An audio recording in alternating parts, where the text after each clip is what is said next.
if that's the case, you should like what I like because we all breathe oxygen. What? Don't you own a phone, Rob? Don't you own a Don't you phone? call people? Don't you? Don't we all own phones? Don't you like calling people? Don't you like calling people? As we learned from BlizzCon, don't you guys have phones? Anyways, welcome everyone to the Heroes Quarantine podcast. I'm your host, Dupe. Joining with me, as always, are the owners and proprietors of Heroes World. That is John and Andre. Please say hello to the world. Howdy, Hello, folks. world. And of course, join with us is the Sleepy Time Bear himself, the Prince of Mischief, the man. My pool is very green, and I power wash the backyard. That is Mr. Rob Goodette. Hey everybody. For those watching today, happy Mother's Day to those who celebrate. Yeah, he is, and he's going to go on a drug bender momentarily, so be careful as well. Well, I'm not gonna mainline in, all right? Like that's just Hide I've your hurt my kids, back. Hide your wife. He gonna find you. My He back. gonna find you. You know, he's Hey kids, when you get to a certain age, let me just tell you something. The parts start not working as well as they used to, and my back is killing me. That's his bacalac. His bacalac. Yeah. from those who enjoyed the movie Half Baked. Welcome to the podcast. We are here to do two quick reviews, one shots of two brand new shows that have popped up just this week, and then we'll go off brand and talk about random things afterwards. So the first two shows, we're going to talk about episode 1 in no particular order. We're going to talk about Jupiter's Legacy, and then we're going to jump into Star Wars The Bad Batch. So before we get into this, we're going to start off with Star Wars The Bad Batch. But before we, of course, go into that, let me just tell you, of course, welcome again for those who have not been or listening to this show before. This is a podcast where we generally just talk about all things comic books, sci-fi, pop culture, things that we normally talk about in the store. As you know, we are still in a lockdown in the Ontario region. So we're recording everything and sharing it with the world. This is typically what you would hear in the background if you were just perusing in the store. So all these takes are of our own and not of Heroes World. So that's the disclaimer. So whatever me and Rob say don't reflect the views and looks of Andre and John. So here we go. Okay, so as we start, we're going to talk about the new Star Wars show, animated. I know both Andre and myself were very excited for this new show, which is an offshoot by the Star Wars Duke himself, Dave Filoni. So I'm not going to have... you know what? No. I'm gonna do a fun. Okay, Andre, I'm gonna have you give unhelpful description of episode 1. What happens without any positive or negative adjectives in Star Wars: The Bad Batch, episode 1? Okay, in episode 1 of The Bad Batch, we are following a squad of misfit clones called Clone Force 99, which we did see in the last season of the Clone Wars. They returned from a very successful mission only to find out that the Galactic Republic has now transitioned into the First Galactic Empire. They are unaffected by their clone inhibitor chips, and they come to a base where their fellow brothers are not friendly to them. They are put through a gauntlet by none other than Grand Moff Tarkin and sent on a mission to prove their loyalty to the Empire. During this mission, they find out that things are not as they seem, and they have to make a choice in order to stay and follow their orders or to leave everything that they know. In doing so, one of their own betrays them, but they do pick up a, shall we say, a curious new member as they fly off and try to find their way in the galaxy. Perfect. Thank you, Andre. That was great. So if you are intrigued and would like to know more, stop now and don't go any further because we are going to go full spoilers and talk about this episode. There have been 2 episodes that have dropped in this show. Some of us have watched 1, some of us watched 2, so we're not going to go further on. But we are going to talk about episode 1 specifically. So we're going to jump to John. As someone who was not initiated to the world of Star Wars and the animated front, what are your thoughts of now that Andre and myself have forced you to watch episode 1 of The Bad Batch? give us your thoughts. Yeah. Like, first of all, I didn't know it was a spin-off from Clone Wars. For some reason, I thought it was spinning out of Rebels. So the animation style is slightly different from Rebels. I think Rebels does have a more cartoony stream. I don't know if you call it streamline, but a less, more exaggerated look, I guess. And this one has more like people look like try to look like people. So I didn't expect that. I didn't expect it to be covering Order 66 era, which is that Revenge of the Sith era, or right at the end. It's taking place at the same time as Revenge of the Sith. So yeah, this is an era of Star Wars that admittedly I don't really follow. I like the original trilogy, that type of stuff, and I like a lot of the stuff that's come after, but I'm actually not super familiar with this. So this was like new territory for me. I'm like, what's going on? And then I'm like, why are these clone troopers shooting up the Jedis now? I'm like, oh, the Order 66. I'm like, oh, I've heard about this. Overall, like this type of animation, Clone Wars, I'll admit I'm not the biggest fan of this look. But I did enjoy the show overall. I like I'll use this chess metaphor again, that they have to put all these pieces on the board. So they have to. I didn't know anything about these guys. Clone. What did you call them? 99 or something like that. Clone Force 99. Yeah, Clone Force 99. So I don't know if in the Clone Wars they covered 97, 98, and then they hit 99, and then that's the end of it or something like that. But a lot of divisions, John. They just happen to be called 99. That's pretty much it. Yeah. So these guys are essentially like the X-Men of clones, right? Like they have these are mutant powers and abilities, right? Because in the Clone Wars cartoon show, there was, like, if you watch 300, the guy who just was a bad batch. So they every once in a while they get a clone that doesn't fit the parameters that, for example, when you do the clone training, as Andre could mention as before, you have tiers, right? If somehow you can't shoot, you're a technician. And if it just fits you somewhere in the core. But if you are physically have a deviation or something wrong with you, then you are really part of the bad batch. But this looks like a group that had been specifically added, specific traits to.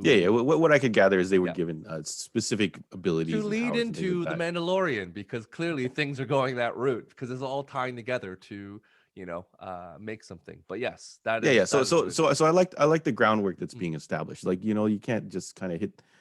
So Mandalorian is a different type of show. So that Mandalorian's going like straight action, like kind of quick beats. This one I think is laying all this groundwork, establishing all these. I think there's 5 different. Is there 5 different clones or whatever, or 6 or characters? Yeah, 6 unique different clones. characters. Yes. Yeah. So they have to establish all this. So it's not going to move as fast as some of the other shows that we've seen for these type of properties and things like that. So I'm looking at it and I'm watching it and I'm looking forward to. I am enjoying the show, but what I do is I'm a big consumer of kind of merchandise and stuff like that. So I'm looking forward to all the stuff coming out. So I want my Wrecker action figure. I want all the other guys that are going to come out, even the clone troopers with the red decorations on it. I think they're shock troopers or something like that. Yep. Those guys are coming out. They've announced Bad Batch Hot Toys. They revealed the guy who's a robot, Echo, I think. Is he Echo? Yep. That's correct. Yeah. That character. So I'm looking forward to these guys appearing all over the place.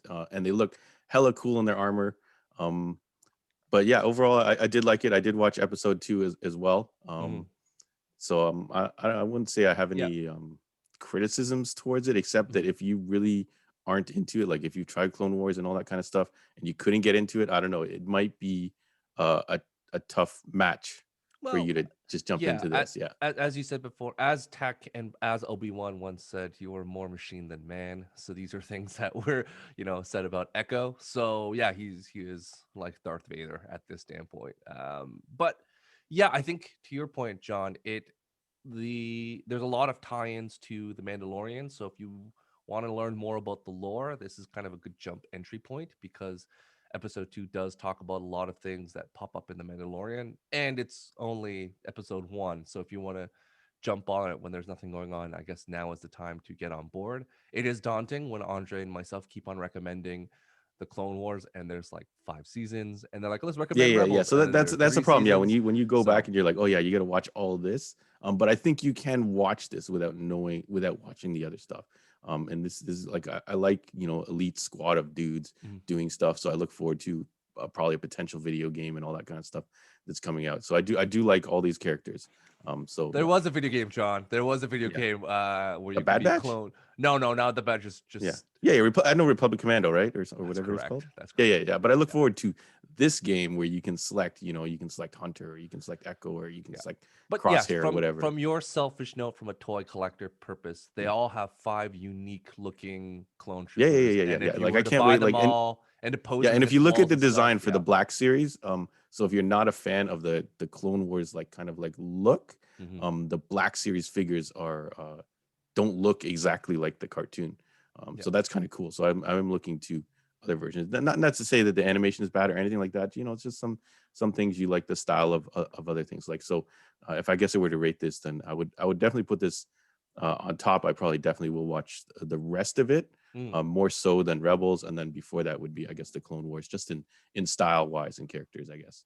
Also ease of use because on Disney Plus and it's coming out every Yeah. Friday. So yeah, okay, perfect. Rob, I know I already know the spoilers from you because we were chatting online. Give us go full Rob. What are your thoughts? This is really hard because when I watch this, I can't help but I think I almost like I could picture Andre right next to me with a big smile on his face watching it, right? Like I'm watching this show and I'm thinking, man, this is hitting every note for Andre. He must be just in like pure orgasmic joy watching this show. And I'm so happy for people like Andre, yourself, who are big fans of this property. It took me 4 tries to get through this first episode. It was an hour and 14 minutes. And I've really tried to understand why I'm having a tough time. And I've pinned it down to maybe potentially 2 things. One is that I think I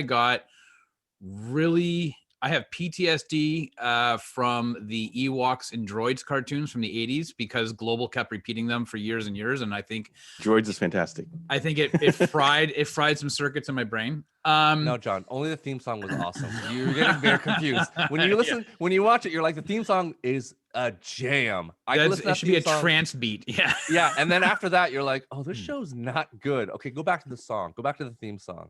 That's probably the best part. Yes. And I think for me, I enjoy the movies. I enjoyed The Mandalorian. And we've talked about this. I don't know if I would go back necessarily to watch The Mandalorian because there's so many other things on television right now that could occupy my time.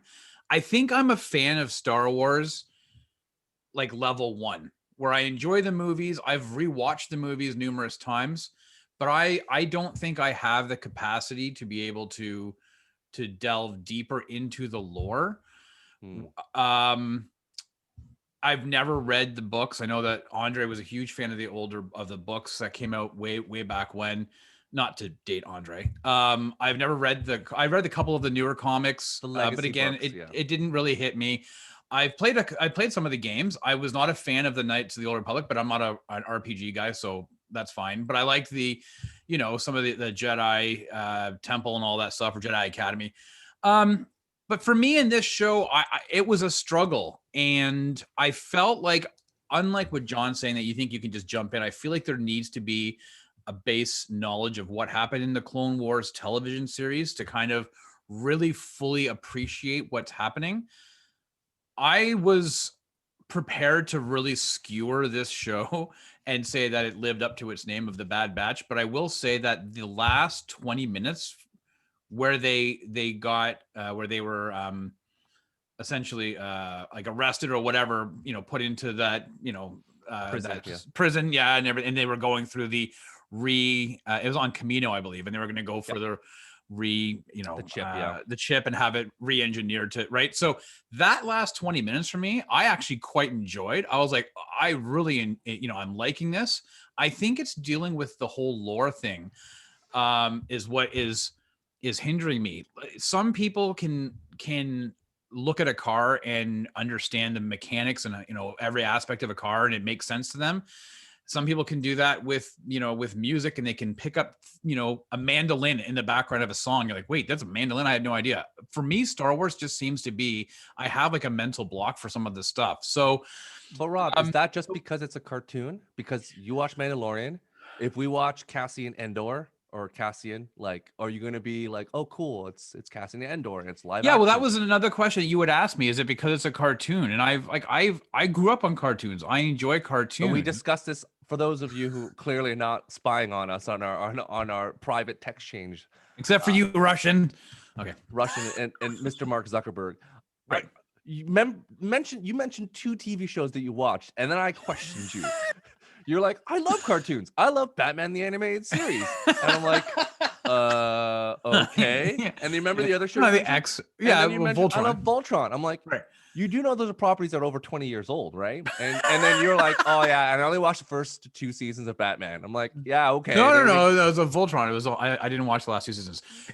So no, it is a fair. And I can tell you right now, Voltron fell apart really quick after the first 2 seasons. It is a fair thing. I also think though, I'm probably have an issue when things are an hour. I had the same issue with Invincible. Yeah. Right. Like at least for me, 7 and 8 moved quickly, but I found that Invincible as an hour-long property was a bit of a drag. So that's why that first part of Bad Batch I had a tough time really connecting with. The second half or the last 20 minutes I did quite enjoy, to the point where I said to myself, maybe I would actually give the episode 2 a watch, but I'm gonna wait. I'm gonna hold off on that. So yes, I don't want to be critical about the show. It doesn't speak to me. It's not for me. The only thing I will say though is that in the beginning, where you have the Jedi with the clone troopers, and then her Padawan comes up, and he's I figure he's like 13 or so. Yeah. 13. Yep. And he talks like this. He's got this really deep voice. He's like, yeah, you're talking about Freddie Prinze Jr. Yes. Well, he's got a really deep voice, and he's like, "Hey, buddy." I was like, "What the hell?"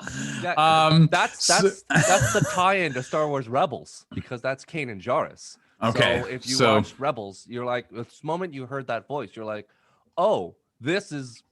And you saw the Jedi Master. The moment I saw that, both I think Andre and me were laughing with glee, because we're like, yeah, we're hoping to fix the voice, but Freddie Prinze Jr. is Freddie Prinze Jr. You also didn't want to change his voice too much, so there was a moment when you're like, oh, it's Freddie Prinze. So right. There you go. Well, at any rate, so you know what? I'm happy. I'm not going to sit and shit on the show. Yeah. I think it sets out to do what it wants to do, and it does it well. The animation style, take it or leave it. Some people quite enjoy it. I think it's fine, whatever. I think it's well produced. It's not like it looks like it's got money behind it, in terms of that. Yeah. There's a lot of care and money behind, making this look as well as this. So I'm very happy that people are really enjoying it. I'm not going to shit on the property. I think it's great that it's out there. I'm glad that it connects your 2 universes of Clone Wars and Rebels. But for me, it just wasn't my thing. And yeah, including connecting all bunch of stuff, because Saw Gerrera also showed up as well. Although they didn't get, they just got a younger actor for that one. So that was the one where I'm like, they got the original actor from the Clone Wars. Shout out to Toronto's own Andrew Christian. I can't pronounce his last name, but Toronto. Toronto. It's like Cristiano. He is. Yeah, he's the character from Rogue One, right? Saw Gerrera. Saw Gerrera. Yeah, is the Rogue One, but he was played by Forrest Whitaker Jr. Forrest Whitaker, and then in the Clone Wars, the cartoon show, he's played by like a Canadian voice actor. Yeah. And now they brought him back, so they're tying in again, because it's Felino. He's bringing in all the stuff that he's been doing, kind of all in a big picture. So it is, very... I did say though, I said to I think it was just Stu, I was like, this is killing me, like trying to get through it. And then he was like, well, then just don't. I said, no, we've made Andre watch a whole bunch of stuff that he hates. I owe it to the guy to be able to get through this. So no, I said you have to get through it, but I'm like, but then you were like, you just said I have to. You push yourself, but to the end. But It was I like said, doing hey, those man, last reps. I'm like, I gotta do it for Andre. I yeah, gotta do it for Andre. Andre. So I wonder yeah, if, no, if they had a it 20-minute opener instead that was like more action. I maybe. can tell you at this moment when the food fight scene happened, Rob sent me like, "What am I watching?" And like you said, good old cafeteria when fight scene. Omega's on the table and he's Everybody like, "What uses it. am I watching?" And I'm like, this is the pinnacle of Star Wars, man. A food fight. This is what everything wants. Yeah. This is how all 80s comedies work, and this is perfect. So just be quiet. So yes, Rob, thank you for that. And to your point, episode 2 does get, it's shorter, it's faster, and to your point, John, this is what Andre and I keep on talking about when it comes to an animation show, is that you have more set pieces, you can do more of an expanded universe when you don't need real sets, and it shows in Camino and all the various worlds. And Yeah, they go to a lot of different places. you can do it in cartoons, and then in episode 2, same thing. It's like, we're going to show you a lot of stuff we could never do on live action because it's just too much money. So they do a lot of things, and also I think, like, you don't have to do makeup and all this stuff, which could be an issue for TV shows, and that's some foreshadowing, future foreseen for Jupiter's Legacy, as for makeup and how bad it can be. So Andre, get us your thoughts on the Bad Batch, because you're probably more excited than anyone based on this.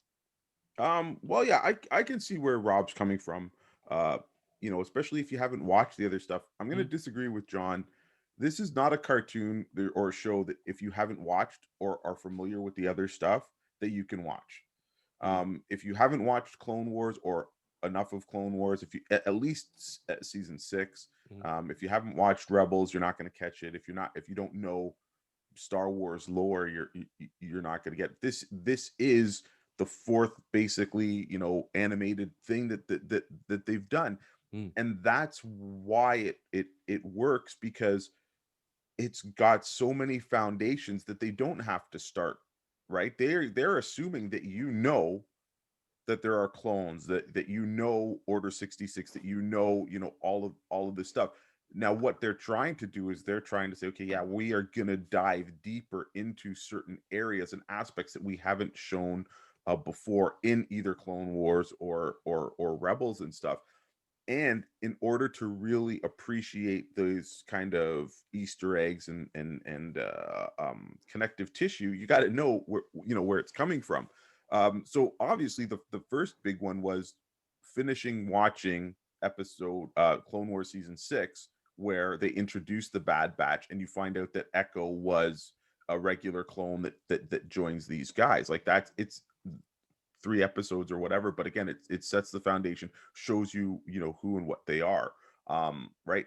Next off, they mentioned that these are basically not defective, but defective and then genetically modified and altered clones.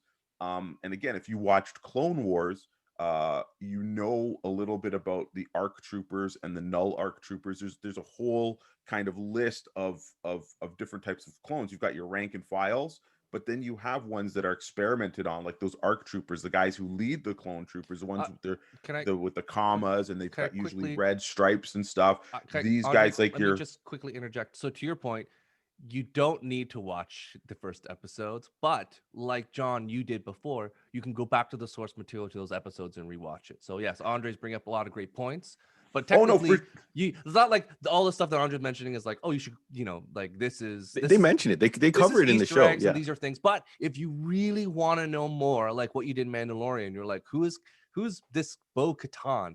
You can go back to that other material and focus on episodes. So this is, Andre is bringing that to attention. It's like, this is what Andre is saying is a lot daunting. It's not like you're like, again, if you haven't watched it, you don't need to watch it.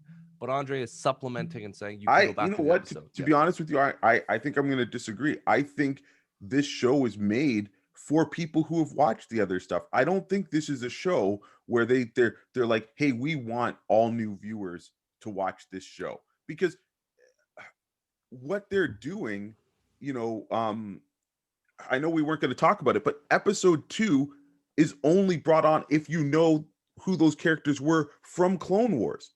It has no relevancy. They do not explain anything. They don't tell you who that guy was. They don't tell you how he got there. that's all other Well, stuff. they- Well, they- anyways, this is just my opinion. I do feel that, like, so yes, it's not unwatchable if you don't know, but you'll watch it and you're really just, scratching the surface, and I It think, doesn't have the impact I, that I, well, I, yeah, I would or keep a you might Rob's not be as attention. interested okay. because it's Let's keep it's on not going, Andre, giving and you, I'll it's not giving you, like, for example, we talked about, like I see this as almost the same thing they did with Mandalorian. With Mandalorian, they just threw in characters in season 2 that they expected you to know, right? And they didn't explain who Bo-Katan was. They didn't explain. They just used what was there. At least this starts off. It is called Star Wars: The Clone Wars, The Bad Batch. So it follows up. So yes, there is some stuff that I do believe they want you to be aware of, and it has more gravitas, as you would state, if you do know those things. I love that they started off on Camino, and boy, did it look good. Like Rob said, you saw the production values. Like, wow, this looks almost better than that Attack of the Clones movie from all those years ago. It was great to see the Caminoans. We got a better looking Grand Moff Tarkin than we got, when they CG'd him in a movie, right? But those things, it's like I said, they are putting in Star Wars stuff. This is not, Star Wars 101 for people that don't know anything. That's all I'm saying. For me, I did enjoy it. I do like the concept and the designs of the Bad Batch. But it's not, perfect for me, because I have other, shall we say, knowledge of stuff. But I'm glad that they are bringing parts of it in. In a couple episodes of Clone Wars, they did introduce the Republic Commandos, so we have seen them in the background, so we know they exist. However, the Bad Batch is purely the Republic Commandos, right? It's a squad of 4 clones that are basically super trained to act independently, and they're like an army all on their own. So for me, like, I love that novel series by Karen Travis. It's one of the best Star Wars series, and I know I'm never going to get a show on that, so I'm happy for the little bits we get in those books. Just for me, looking through this show, the girl who's a clone, obviously, I think, I'm guessing that she's a force sensitive clone, that she's Yep. been manipulated to do Mhm. that. Yep. But her name is Omega, Mhm. right? And you're like, okay, why is that clone? For me, I'm looking at it, I'm like, oh, maybe they're paying homage to Omega Squadron from Republic Commando, and just how she visually looks to me. There's a young Jedi character in those novels called Atin, Etain, and I'm like, yeah, maybe that's what they're kind of going for, because there's this young Jedi that gets embedded with a squad of clones. So to me, it's like, oh, that's cool. Maybe they are gleaning and taking stuff from what is now the expanded universe, and they're going to try and slot it in here. I really like that they use Saw Gerrera. I thought, again, nice touch. But Saw Gerrera is not from Rogue One. He's from Clone Wars, Yep. then in Rogue One, then in Rebels, and now this. So again, Filoni is using a lot of those set pieces so that if you know this, you don't have to cover new ground. Like, if in this episode they flew down and it was a different resistance fighter, they would have to explain who that person is and all this blah blah blah. But because they're using those things, you can skip a lot of that and move on to the rest of the important stuff of the show. So I thought it was really cool. I think one of the things that maybe Rob is having a problem with is that no matter what these Star Wars cartoons are, and Star Wars in general, they are shows that are for kids. So the food fight scene is for kids. The Mhm. the wrecker character is for kids. But you have to look at the The underlining obvious stuff. upcoming betrayal of Crosshair set up for kids, because Oh, can't yeah, have the kids falling in love with that character. And exactly. Yeah. then So these are things that it you kind of have to look past, and you got to say, yep, I realize that this is a kid's show, but I'm not going to fault it for having some slapstick or comedy. I'm just not going to grade it on that, unless you say, how funny was this show? Is it supposed to be a total comedy, right? And if it's too comedic for you, then I think that's obviously a non-starter. You'd be like, yeah, I can't get into it. But I do think that what they touch upon and what they show is they show that transition of how malicious and evil the Empire becomes. Like right away, he's like, yeah, we're not going to honor this contract for the clones. That contract was with the Republic. We are the Empire. So they're jacking people right there. The guy's like, yep, live fire. Let's get rid of these guys. Anything that doesn't fit our narrow constraint, we're getting rid of. So they're doing a great job of laying that foundation, even in that first 1 hour and change episode, which again, for me, harkens back to the original Clone Wars movie that introduced Ahsoka and started the whole thing. So I see a lot of parallels and stuff, and there's a lot of stuff that I did enjoy in this first episode. For me, it wasn't as good as the first episode of Rebels for me, but again, Rebels is hitting a different era, and I think I do more like the underdog and the rebel, And you're story. like Jedis. Yeah, and There are and no stuff. Jedis right now in this one. Well, yeah, but we're gonna see them. And again, I think they totally, showing Kanan's escape again. They're tying it. They want people to watch everything. They've got this neat thing called Disney Plus, and they want you to go and they want you to watch everything. So maybe that's why they are purposely not filling in all the gaps, because they know, hey, go and watch all these episodes with Ahsoka. Go and watch Rebels now with Kanan. Go and watch The Mandalorian. Go and watch Clone Wars episodes. Hey, we're going to highlight these Clone Wars episodes because they deal with They should inhibitor almost have shit. like a menu that pops up after. Well, It's like, oh, you want to see this? What would have been probably helpful, because all I'm hearing what Andre is saying is that it's delving into this already existing universe, especially with Clone Wars. What probably would have been helpful is them having an episode 0, 7 to 8 minute, super condensed highlight reel. Those episodes that Andre was mentioning that help you understand who this those the will come out faction soon. 99 to, you know what I'm saying? Yeah. Just no, but before you watch the first, it's like, hey, I mean, I think, Rob, to your point, the Marvel Cinematic Universe, they're doing it right now with these intro to characters, because now the cinematic universe is so big. It's like, who is Wanda Maximoff? So you can go. I think it's only a matter of time before they start doing it for Star Wars. They're going to see they're testing it in Marvel, and then they're going to add it eventually to Star Wars, because to the point, Andre's point, this is not the first property. They're going to do Ranger of the Old Republic or the New Republic. They're going to do Mandalorian season 2. They're going to do the Book of Boba Fett. They're going to do a lot of live action Star Wars, Cassian Andor. So yes, to your point, I think they're going to listen to your notes, Rob, and add those snippets in there.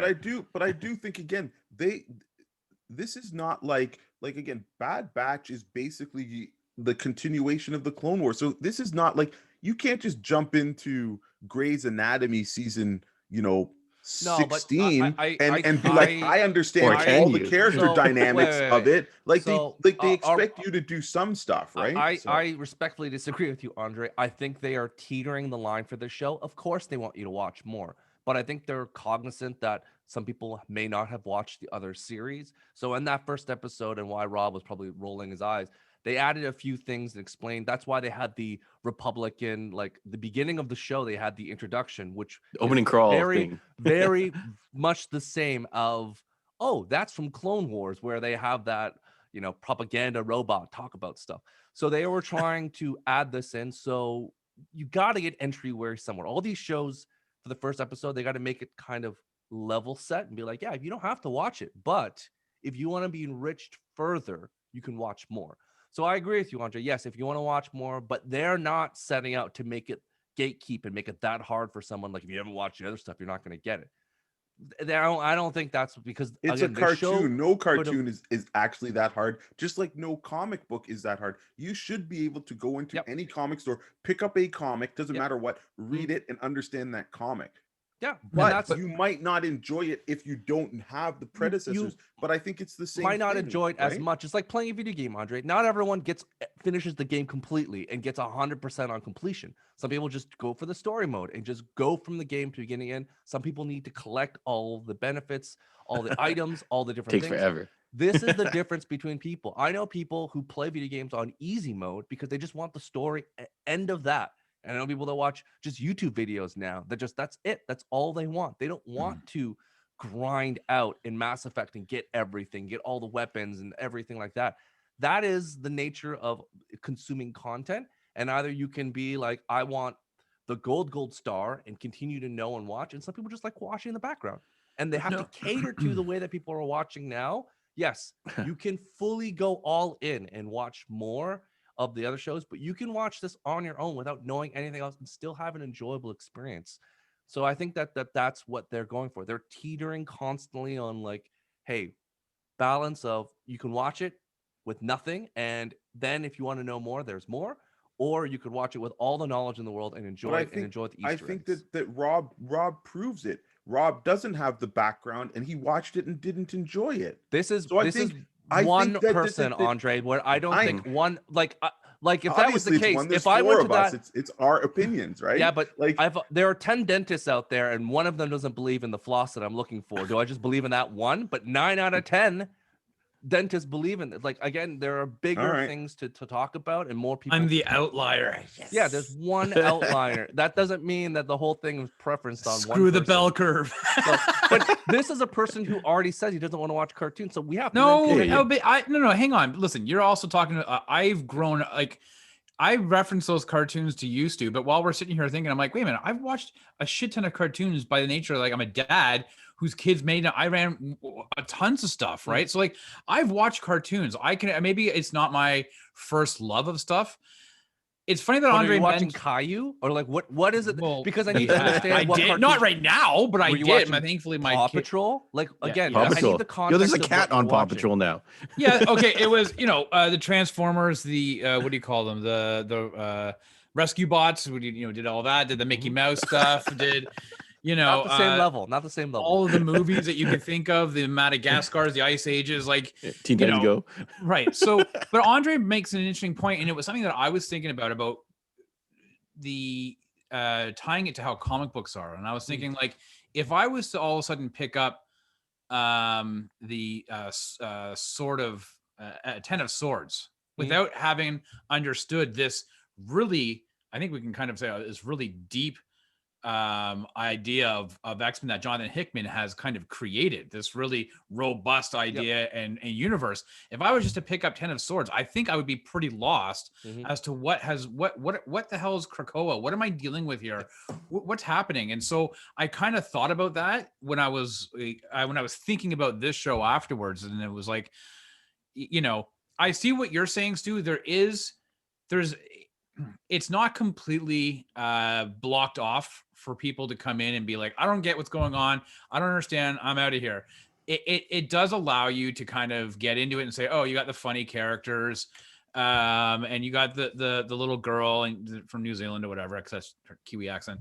Well, they're all from New Zealand because it's the same thing. But then, but then you had yes, there was a lot of Easter eggs, and you could tell by the way that the story was manifesting that there was a lot that harkened back to what came before it. It was somewhat easily palatable, but then I kind of get the sense though that might not be the same going forward. I mean, Andre said episode 2 is very rich in what happened years ago in Clone Wars, and so that might also I don't know. Like, with Andre so on I haven't that one, seen it, but because again, the story arc is like if you just watch it, I didn't see that episode. I couldn't remember off the top of my head. It didn't matter to me. I was like, oh, okay, cool. Like it's that storyline to spoil it. A deserter is a deserter. I don't need to know anything about a deserter. That's all you need to know. He deserted the army and he's been hiding. I don't need to know how he did it. I don't know why he did it. I just know he's not part of the clone army. Okay. Cool. Like what carries on. So can we I think what we have to talk about quickly, Andre, before you go forward, is that again, we are now, and they're not the strangers to not watching YouTube and videos and whatnot. There is a whole industry, as I talked before, of YouTubers who basically do explained, Star Wars explained, clue. Like this show is basically you're watching because you want to know more about it. So this is where we're at right now, where they know people are going to be filling in the blanks, whether you watch the show or you talk to someone like Andre to get the information you need. So that is helpful. So that helps us in retrospective by not doing too much on lore, because if there's not enough lore, like in Mortal Kombat, it falls flat because you can't go back to any other source material. But if you look at this show, you're like, well, I have other episodes, so they don't have to go that deep because at least I have something else to look at.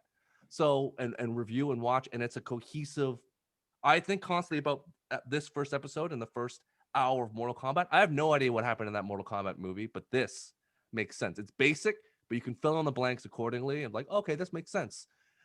So yeah, I I think that they're trying to, as your point, Andre, make it easier for people to come in. And if you want to be enriched and watch more, you can watch more, but they're not forcing you to do it. So, and then that's what Easter eggs are about. It's like finding the little gems that you don't know before. Yes, Andre, go for it. Well, Because like again, you mentioned the second episode, and you mentioned the deserter. So I just want to, sorry, there's going to be a little bit of spoilers for the second episode. It's not going to ruin it if Rob ever watches it. But they mention a deserter, and it's much like WandaVision when they mention, I have a friend who's a physicist, Yep. right? Yep. And there's never any payoff because we never see that person. They never mention it. But in this, the payoff is that you see a character from Clone Wars that's a clone that deserted. That should not happen. Clones are programmed to follow orders, and this is a clone that deserted, left his brothers, and decided. Oh, that's why they look at his face and he's kind of like, oh, okay. Yeah. See, that's what I'm saying. He's a clone, and it's even bigger because this clone is a father to those two kids. If you notice the two kids, one is his complexion, one is, I think, more closer to the mom. And there was a whole story arc in Clone Wars where these clones meet the freedom fighters. He gets injured, he gets saved and healed by this person. They fall in love and they go. So again, it's not just a throwaway thing. If you've watched everything, you're happy that they're referencing that character and you're like, oh, great, it's cool. I know he survives and whatever. But it's also broadening what we know and think of the clones. They are not just clone soldiers and stuff like that. So I do believe that, like, again, John didn't notice it, but it's once you know it, that's huge. That plays a big part in not only what they've established, but it shows how intricate this show and the universe is. Again, maybe I picked a bad example of saying Grey's Anatomy, but it's like jumping into 3 or 4 episodes or seasons of Lost. A really rich, series of maybe Lost, exactly. Very, and you're not, you won't know the nuance that's gone before. So you're like, oh, that character is kind of cool. Or you say, oh, that's an interesting weapon, but I don't know what it is. Meanwhile, it could have been Excalibur, and they never call it Excalibur, but the guy pulled it out of a stone, and you never saw it. So everything hinges on you knowing that. Not again, it's a cartoon, so of course it is not, the TV movie of Roots or War and Peace where you have to read everything. Again, you should be able to watch it. It should be entertaining. It should be fun. It should look good, and it should have a contained story. Again, like I said, most comic books, you got to be able to pick it up, and it's got to do 2 things. You got to make you like it, and it's got to make you come back. And you're absolutely right that this show does that, but I do believe that it's got layers because of all the foundation work that went before. And if you do not look at that, and if you do not appreciate it, then the show almost it's got no point. Or the point of the show is to create new characters in which the newer viewers can go, oh yeah, this is great. They're not treading back on everything. And that was my criticism of The Mandalorian. We all went through season 1 of Mandalorian saying, oh, this is awesome. You don't need to know anything about Star Wars. Then season 2, they're like, yeah, here's all the baggage you forgot. Oh, and it's baggage you didn't even watch your bags. It's all from Rebels. Here you go. Right. And you're just like, whoa, wait a second. Yeah, it's cool, but I don't get the full gravitas or the full weight of these characters because the show didn't give it to you. They're just like, oh, here's a Mandalorian chick and she thinks she can fight Boba Fett. Just like the Book of Fett. Nobody's going to watch the Book of Fett who doesn't know anything about Boba Fett. And they're not making it for somebody who doesn't know anything about Boba Fett. They're going to be like, well, you got to at least watch this episode of The Mandalorian to know that he's come back and what he's doing. You got to have at least seen Return of the Jedi to know that Jabba screwed him and this is Jabba's palace. Hell, if you don't know who Jabba the Hutt is, that whole end part doesn't mean anything to you. Oh, he just walked into this hovel and shot a bunch of people, right? I think Andre, to your point, where I think we're just disconnecting. Like, I'm not disagreeing with you on most of your points. It just, I think we can both respectfully agree but disagree is that you don't have to watch the other stuff. You can watch it on its own and it's enjoyable. And I think the Book of Boba Fett, they'll tread the same water, be like, we're going to make this show introductory where you don't need to watch the other stuff and you can watch it on its own. That's what it is. Like, include, like, they're trying to go full MCU, but it's not gonna happen. So they're gonna just say, hey, if you watch this I on think its own, this it's is great, and you can go the other stuff. I think this is a great That's the thing about great Star Wars is nice, is because you can watch the original trilogy and Order 66, you know the foundations of it, and you carry on to something else. Well, So this is a great discussion. So if you guys are listening to, comment or write up talk. Are you more on Stu's side that this is just, you know, you can watch it entry level, like you just grabbing a piece of bread off the shelf, or do you need to bake this bread yourself and know all the recipe and everything? Do you more agree with Well, no, Andre? it's- So it's- put You that need in to the know what's comments. in This it. is a great No, discussion. Stu, are you a Andre- French loaf or Andre, I can buy a whole, like I think the conversation is like, I'm not disagreeing you on how wonderful the show is and how more rich it is if you by yourself. But the same thing, I can go out and buy artisan bread too. Like I don't have to make it myself. So it's the same thing. Bad You can buy it and analogy. enjoy I'm it. You just can buy saying, it and let's enjoy get it. people to just So this talk is it. about what side. Are you Stu's No, side or you Andre? That's all I'm it's not saying. on, it's are you a person? I think you have to rephrase it. It's not about sides. It's are you a person that needs full completion? Like if you play video games, you need 100% completion. I don't or you think it's person the just play same as a story. video game, Stu. I think I think that's what a you're worse saying, because analogy.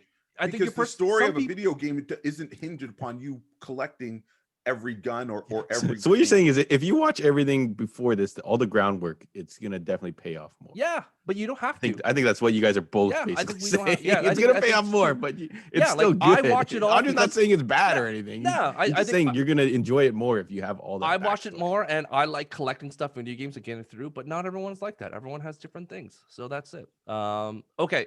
Before we jump over, I want to do a big shout out to D. Bradley Baker, the voice of pretty much all. Yeah, the clones. I was gonna ask, does he get 5 or 6 so- paychecks? No, he does not. What he a gets- scam!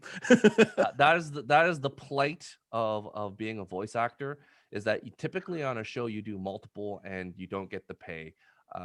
It's unfortunate, but those guys are workhorses. If you Maurice LaMarche, if you know him from great Canadian, who does all the voices on Animaniacs, and he does all these, you know, if you watched Rodney Dangerfield's New Comedians, and like he's a stand-up comic that does a bunch of stuff. But yeah, he does all the voices, and he doesn't get paid for all of them. He gets paid for like the expectation is you typically have to do like 3 voices on our cartoon show, and you get paid for 1. But yeah, he does it all. So kudos and shout out to you, because to do cadence for all the clone troopers, and then you have 4, 5 distinct voices for the clones. It is really impressive, and you know, good for you. Who's your favorite? Who's your favorite clone? Or is that a question coming up? Out of the Bad Batch, Yeah. I was gonna ask you before we jump. I was gonna ask that, but yes, before we go, thanks. Do you recommend people watch this, John? I'm gonna say if you followed the animated stuff, Yep. then 100% you watch it. If not, I think you can dip your toe in and see if, like, because I do like these characters and these designs, and I'm more inclined to watch this than any of the others. Like I mentioned, I put it ahead of Rebels and ahead of Clone Wars. So I think you should at least give it a try. Out of a rating of 10, what do you give this show? The opener, like Rob says, I think maybe an hour was a bit much for new people. I'm sure for you guys that have all the previous knowledge, oh yeah, you were probably like, give me an extra hour, like an extra half hour, and make it almost 2 hours. It was right length. It was right length. It was but I would say maybe like a 7.5, 8 out of 10 for this first episode. If they shortened it up and maybe did more action to just kind of sell you that these guys are cool guys, like that knife on the arm, like that's one of the coolest things that these characters have and stuff like that. Yeah, so I would say it would bump up if they tightened it up. But I think that hour and a bit paid off for a lot of people who were waiting for this. Rob? Yeah, I think if you are a Star Wars fan, you are going to watch it. Doesn't matter what I say or what Andre think. But if you're not a Star Wars fan, if you're casual like yourself, a normie, it's. I think if there's so much on the go, there's so many things that are, if you have the time that you want to dedicate to watching it, then it's sure, give it a go. And I was thinking as Andre was speaking and what you guys were having a discussion, and I was like thinking about the different clones, and it's kind of reminiscent that you can kind of see the archetypes from like Ninja Turtles, Mhm. right? And you can see even from the rescue bots that I mentioned before, like Mhm. they all. So I think maybe watching Yeah, it Ninja with, Turtles. like, That's a good. kids, Yeah, that's a good. they could thing. they could probably really get into it and kind of enjoy it. So I think if you're introducing if you're at a point where your son or daughter is around that 4 to 5 age and you're kind of want to get them into Star Wars, I mean that's every parent's thing, is you want your son and daughter to watch, then I think this is a good thing to watch with them. So in that regard, I would say, yeah, sure, if you're just a guy in your 40s and you're gaming, reading comics, and and there's a lot of stuff on television, it's probably not going to hit your wheelhouse. But that's, I guess it's a multi-pronged answer. So it's worth a watch if you have the time and you want to dedicate to it. But if it's In not the world really of on your pandemics, radar, what then else are you gonna do? That's the thing. So yeah, what do you rate this out of 10? so for me, I'm going to give it a dual rating. I think for what it's trying to achieve, it's an 8 out of 10. For me, it was a 6. Cool. Andre? Yeah, I would say that I don't think this is casual viewing, or I don't know anything about Star Wars, so I'm not gonna watch this show. I don't think this show is for everybody, and I don't think it's meant to be for everybody. I would recommend it to people who watched like The Mandalorian and are getting into Star Wars and stuff like that. But if you're just I'm a genre watcher, and like Rob said, if you're an Or adult, you just watch and TV. yeah, and you you just watch whatever's TV. on No, Friday this is night. this is a cartoon. Like, this is not, and it's a Star Wars cartoon. It's a sci-fi cartoon. There are going to be, I think, other things that are going to whet your appetite better than this particular show. So my answer would be yes to watch it if you like Star Wars. If you do not like Star Wars, or if you are just a casual Star Wars fan, I've seen the movies and I have watched nothing else, then you do not watch this, because it's not in your wheelhouse to watch, because you haven't watched any of the other stuff, right? And onto the rating, I would give the first episode a strong 8 out of 10. I think it did a lot of things exceptionally right, and I think it is a cartoon meant to have kids, and I think that's exactly why Omega is in there. And I do like the fact that Omega, at first you didn't know who she was, and you didn't even know it was a she. So I think that that's even better, because now a dad like John, he gets to sit down and his daughters get to watch Star Wars with him, with these cool clones for him, and maybe you see a young Omega doing stuff, and they're like, oh wow, now there's a young girl in Star Wars. You know what I mean? And I think that could be a really good segue to get another generation into Star Wars. Yep. Great. Yeah, Omega, of course, multiple things, multiple theories, including, Omega, of course, is the last letter in the Greek alphabet. And if she is force attuned, then that is what the Emperor wants at the end, to be able to clone and genetically modify a human that has metachlorians in them. So this could be the final process, the final countdown. So before we jump to What do you give it out of 10 though, Stu? You're a hardcore Star Wars I agree. animation guy. It's a solid 8. It's a solid Mhm. 8. I think to Andre's point, I concur with him.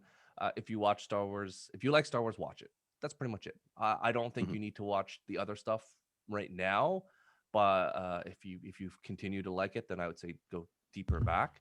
But again, not ever. It's daunting. It's like, to Andre's point, watching Grey's Anatomy from the beginning is a lot. It's kind of like asking someone to watch Supernatural. At one point, you just can't. 15 seasons, is just so much. Like, you just. I was gonna ask for there's everybody's a like point favorite where Supernatural episodes and just try to watch them.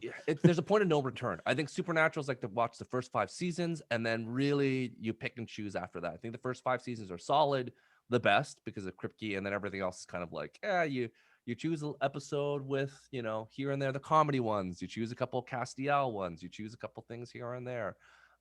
So it is what it is. Fun fact: my wife saw someone that's middle name was Castiel. So that's happening now, people. Middle name, not the first name, at least. So that's a plus, because if your Coming soon. if Coming your soon first to name the was hot names Castiel, list. oh dear lord, Coming soon to the hot names that's a list. rough life. But middle name acceptable. Okay, so as we jump forward into the next. Yeah, before the jump, I think the show is really going to take off when those action figures become available to the mass market. I can't wait to have the whole squad. And this is my final question: which one of the 5 Bad Batch do you think resonates with you the most, John? If you were to say, I am one of the 5, which one are you? I love Wrecker. I think he's like No the surprise. greatest. He's Yeah. like the greatest dude Yeah. ever. I can't wait. He's gonna actually have a deluxe action figure, Yeah. which is gonna be bigger than the other guys. Yeah. So I can't wait. He's got the cool helmet Yeah. with the white skull stuff painted to it. He's just the bruiser. I just like him. He's All great. right. Rob, I don't see myself in either one of them, but if I had to pick one, there's 5 of them. What about the main guy? Looks like Rambo, doesn't he? no, he I does. was like, I thought you were gonna pick Hunter. I'm like, that guy's basically Rambo. Yeah, So- no, I like him the best. Although I not the guy that looks like Lobot, but the nerdy Got you guy. cards. The nerdy guy that Yeah. looks like, it reminds me of Donatello. Like Who has he's a receding hairline? Who is like just all of a sudden he has the widow's peak for some strange reason? No, but yeah, I'll take the Rambo guy because at least I wanted the lip to curl a little bit and go, we gotta run. So Don't worry, it's gonna come soon. Don't worry. That There's thing on gonna his be- face, is that thing as a tattoo or is Yeah. it a burn or something no, like that? no, it's a tattoo because it looks like a skull like around the. Yeah, it looks like a bottom. skull. I Yeah, wasn't yeah. sure if it was a tattoo or something like that. Yeah. But that's Ar- it's very from New Zealand. There's a lot of that, right? So Andre. Yeah, I think Hunter's got the best armor design. I like the knives and I like his power set and cool. stuff. So yeah, it's a cool character. But like I have to highly recommend. I'm going to say it again. These guys and their armors all based on Republic Commando, and it just came out as a re-release for PlayStation 4, Switch, and Xbox. And you can pick your different guys. The weapon that Wrecker uses, I don't know if you can see it, it's the DC-17. And again, they're pulling all this stuff, dude. It's like if you're liking this, John, you got to just play Republic Yeah. Commando. If they have I did find it bizarre. These audiobooks- guys in like the black armor and they look so different. They're just standing amongst all the regular clothes. I'm like, they're really sticking out right Yeah. now. Gone, don't worry. They'll eventually show up in Fortnite. You'll be able to get the skins Yes. in Fortnite Yeah. and be able to Well, play them. that's in the first 20 minutes. It's like, where's the reinforcements? We're it, and you're like, oh, these 5 dudes just badass take out all these guys. So Yeah. it does try to do its best to show that these guys are elite soldiers. And that The second best Agent 99 since Get Smart. yes, 100%. All right. So thank you for that. Now we're gonna jump to another show that popped up, written by Mark Millar on the comic books. 5 issues that have now went full Hobbit and turned into 8 episodes on a Netflix, and that shows Jupiter's Legacy. It stars Josh Duhamel, Leslie Bibb, Ben Daniels, and a bunch of other people, including Anakin Skywalker himself, Matt Lantern. So that was the only thing that was like, hey, it's Anakin. Anyways, that's pretty much it for you folks that listen or watch the Clone Wars, the voice of Anakin. So, Rob, why don't you give us, because you are the most enthused about it. Well, you're the most tolerant. So give us your thoughts on or your unhelpful Oh my God. helpful summary of episode 1 without any positive or negative adjectives. This is tough because I've watched 4.5 episodes. So to remember what happened in episode 1. Okay. So this is a superhero story that deals with the offspring of the utopian and is it I can't remember her name. Something mom. Samson. No, the mom, Wonder Girl, not Wonder Girl. Anyways, Lady Liberty. Lady Liberty. Okay, so this is kind of like your Superman / Wonder Woman archetypes. Mhm. You're dealing with the offspring, and they need to be able to live up to the expectations, these unrealistic expectations potentially of the dad played by Josh Duhamel. You find out through the course of this episode that they have had these powers for about 97 years, I guess, or 120 years old. And they are trying, their Justice League is called the Unity, I believe, and they are trying the Union, sorry, and they are trying to they're very much like the boys. They're recruiting new members into the Union and expanding this world. And so throughout the course of the episode, you have the son is trying to live up to these daunting expectations of his father, who is essentially has put the world first before his kids, thereby causing a fraction in the family dynamic. And how does this family continue to coexist in a world of superheroes and superpowers while battling an evil grunting menace that may or may not look like Darkseid? Perfect. Thank you. That was a good assessment. There we go. So, John, episode 1, give us your thoughts on this Netflix show, which 8 episodes have dropped on the Yeah, internet. yeah. So I, like Rob, did advance and watch a couple extra episodes. So I'll say that I feel like it doesn't really kind of get to where it's going until episode 2. But episode 1, I overall in general, I actually like it. I like this show. I like the topics it's dealing with, but I did like the original comic when it came out. Mm-hmm. So the original Jupiter's Legacy 1 to 5 series. They followed up with a sequel and then a double prequel. That if you want to mention the comics later, I'll clear that up. But I do like this idea of the old guard with their old fashioned values, and then you have the new younger crew coming up, and it's kind of like they have that issue of like, do we still follow the same rules? Can we follow the same rules? You know, it's an arms race. The criminals and bad guys have escalated things. So that maybe, you know, lethal, like one of the big ideals of the show is that, you know, they never kill, but maybe lethal force is necessary when they've gone to whatever extremes. And then you have other themes brought in, like branding, when they become superheroes. So you got a little bit of like kind of like the boys element in there where they have to protect their brand and things like that. And what else? I do like Josh Duhamel as this. Is this Utopia? Is his name Utopia or something like that? Yeah, I like. You watch 4 episodes, Utopian. you don't even know his name. That's what speaks volumes of this show. Rob said union and unity and all these U words. So I was like, I think it's Utopian. I watched 1 episode. How do you guys do this? What is happening? I just know what he looks like. I don't know names and stuff like that. We can talk about that afterwards. Yeah, I know what he looks like too. Yeah. You know, the guy that comes down your chimney once a year, you know, got the beard. What's his name? 4K is not their friends. That's all I gotta say. Is not your friend. 4K. Yeah. Yeah. So overall, I did like it. And then I'm sure Rob's going to get into aspect ratios and all that kind of stuff. I'm waiting until right when he did that sip of water, because I knew he was going to crack up on that. But overall, I like it. The show, it's hitting me. I know it's not being whatever, but and the other guys will get into if they liked it or not. But overall, I do like it. Rob? Oh, John.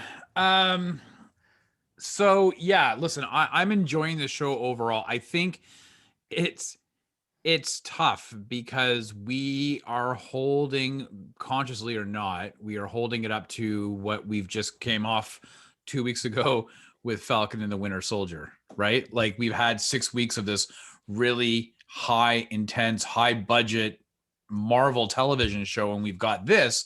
And there's obviously, you can tell there's a discrepancy. It's much like, you know, going to the theater to watch a Marvel movie and then saying, "Hey, I'm going to throw on a CW DC show for an hour." You can tell that there's a bit of a discrepancy there. I'm enjoying it. I do agree with John. I like Josh Duhamel. The idea and the notion of, you know, your kids rebelling against you and not. I feel like it seems to be a bit of a reoccurring theme in a lot of properties as of late. And I don't know. I mean, to judge it based on this first episode, I don't know if it's really hitting the strides that it wants to.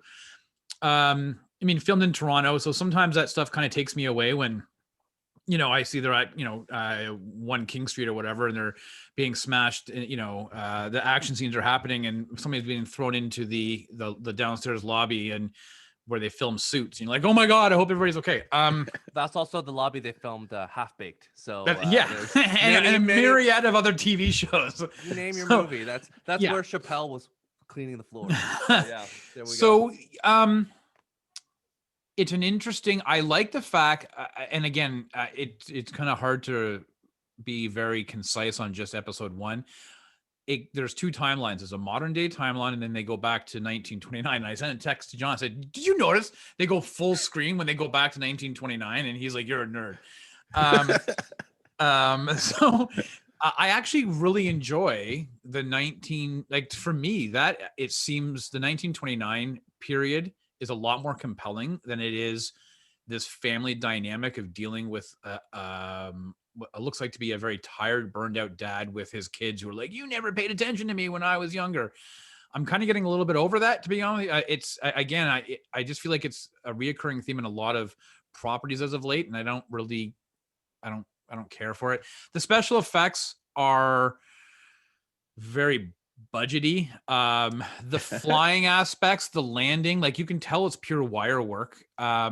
And obviously people don't really fly, so it's going to be wire work, but it looks So they didn't get a real person to fly in and do it. So, but it looks wait, you're telling me that the cheap. Falcon, he's not flying either? Like they're using. No, but you know like, what though? If I like John and I have been watching the Superman and Lois CW show, and I would actually say that the special effects and the flying and even the fight choreography were way better than what I've seen so far in Jupiter's Legacy. Like I just feel like it's very budget conscious, this television show, to a fault, right? So it's 8 episodes. There was a lot of whiffed punches that I noticed. Yeah.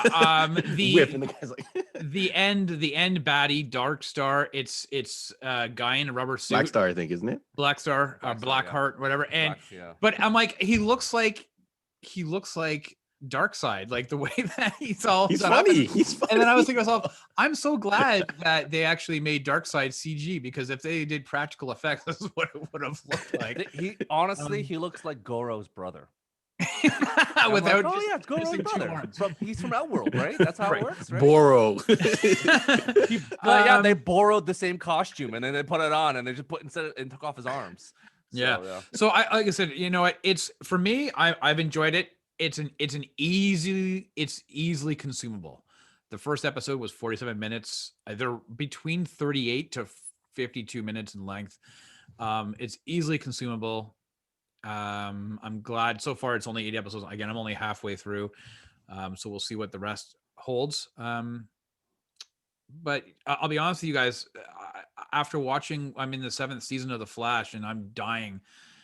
This has been at least a bit more of a tilt to the other way for me. I'm like, okay, I'm enjoying this. It's something I can easily watch. So I enjoyed it. Okay. Andre?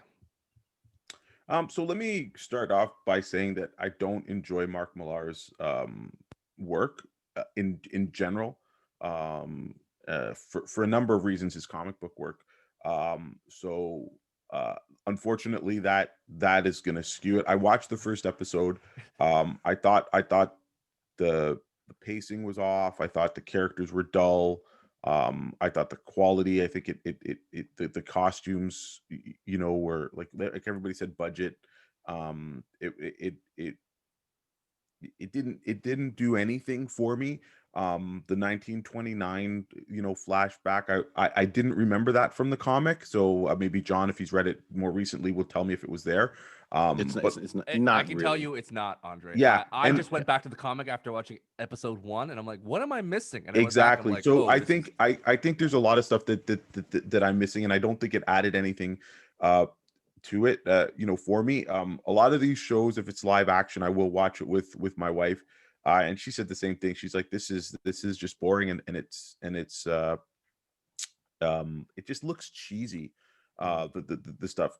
I did like the performance of the wife. I think of any Leslie of the characters, Bibb, I thought she was the most interesting. Her portrayal wise, but she was almost just the mediator. And now I will speak on a little bit of why I dislike Mark Millar and stuff. He works on tropes, and I think sometimes he doesn't get where these tropes belong, and he only takes part of the tropes. This introduction does not explain anything on these characters' power sets, anything. They rely on you, the viewer, and the visual cues that they are giving you, so that you know what these people are. So you've got the main character, he's got a red cape, he's got a white suit, and he's got almost a symbol. So you already say, oh, this is going to be your Superman-esque type of person, right? But he's relying on all of that stuff, for all of those characters already without explaining. So it's one of these things that, other people and other, comic book companies and other things have done that. But I find Millar, mostly he takes a lot and doesn't interject stuff into it. But then when he does interject stuff, it's almost that it goes too far. So yes, is the idea of a family dynamic in comics that has this kind of expectations. Like every household goes for that, so it is very poignant, right?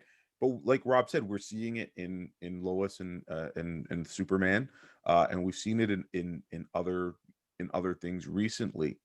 But it's just like, I remember reading the comic, and then watching that scene with that bad guy, and the brother puts him in the mind, and he's like, "Oh, you're not fighting us," and stuff like that. And in the comic, that's how he beat the guy. That's how the guy was beat. They win that fight. Yeah, they win that fight by just saying, "Oh, I'm in your mind. You're not really here," and everybody's just whooping your ass. And at a certain point, comics have to establish the rules and stuff like that of the world. Now, if that power existed, there's no more fights anywhere. Period. End stop. And there are a lot of people who have telepathic abilities, but let's face it, those people either have a moral compass that wouldn't allow them to do that, or B, are not powerful enough to enter the minds of their villains. So right away, for me, unfortunately, I'm just like, yeah, this is it. It just puts me off because he's working on levels and no parameters, and it's just like, you wouldn't, at that point, you have no story, right? Because you can't, like, everything changes if you can do that. And the fact that that guy's not doing that all the time, to me, makes no sense. The concept of the superhero celebrity, again, not new. And in the comic, it was done, I think, a little bit different. And we had seen some of that when he wrote The Authority. So it wasn't, very new. I might watch the second episode because I think John and a couple other people said it got better after the second episode. Or if we're going to continue, for the podcast, maybe the person who's adapting it will change some of those things. But I just really feel that this show hasn't earned any of the things that it's referring to, and it doesn't world build enough in that first episode, especially the flashback sequence when we see that guy as a grown-ass man and his father jumps off the thing and he has no powers and he's 30 or something, or 20 something. So I'm like, okay, so what's the dealio and stuff. So yeah, they cover it later. Yeah. Well, but it's like, not to get too into it, but I'm sure it will be covered, but to what Andre is saying is that it hasn't explained it.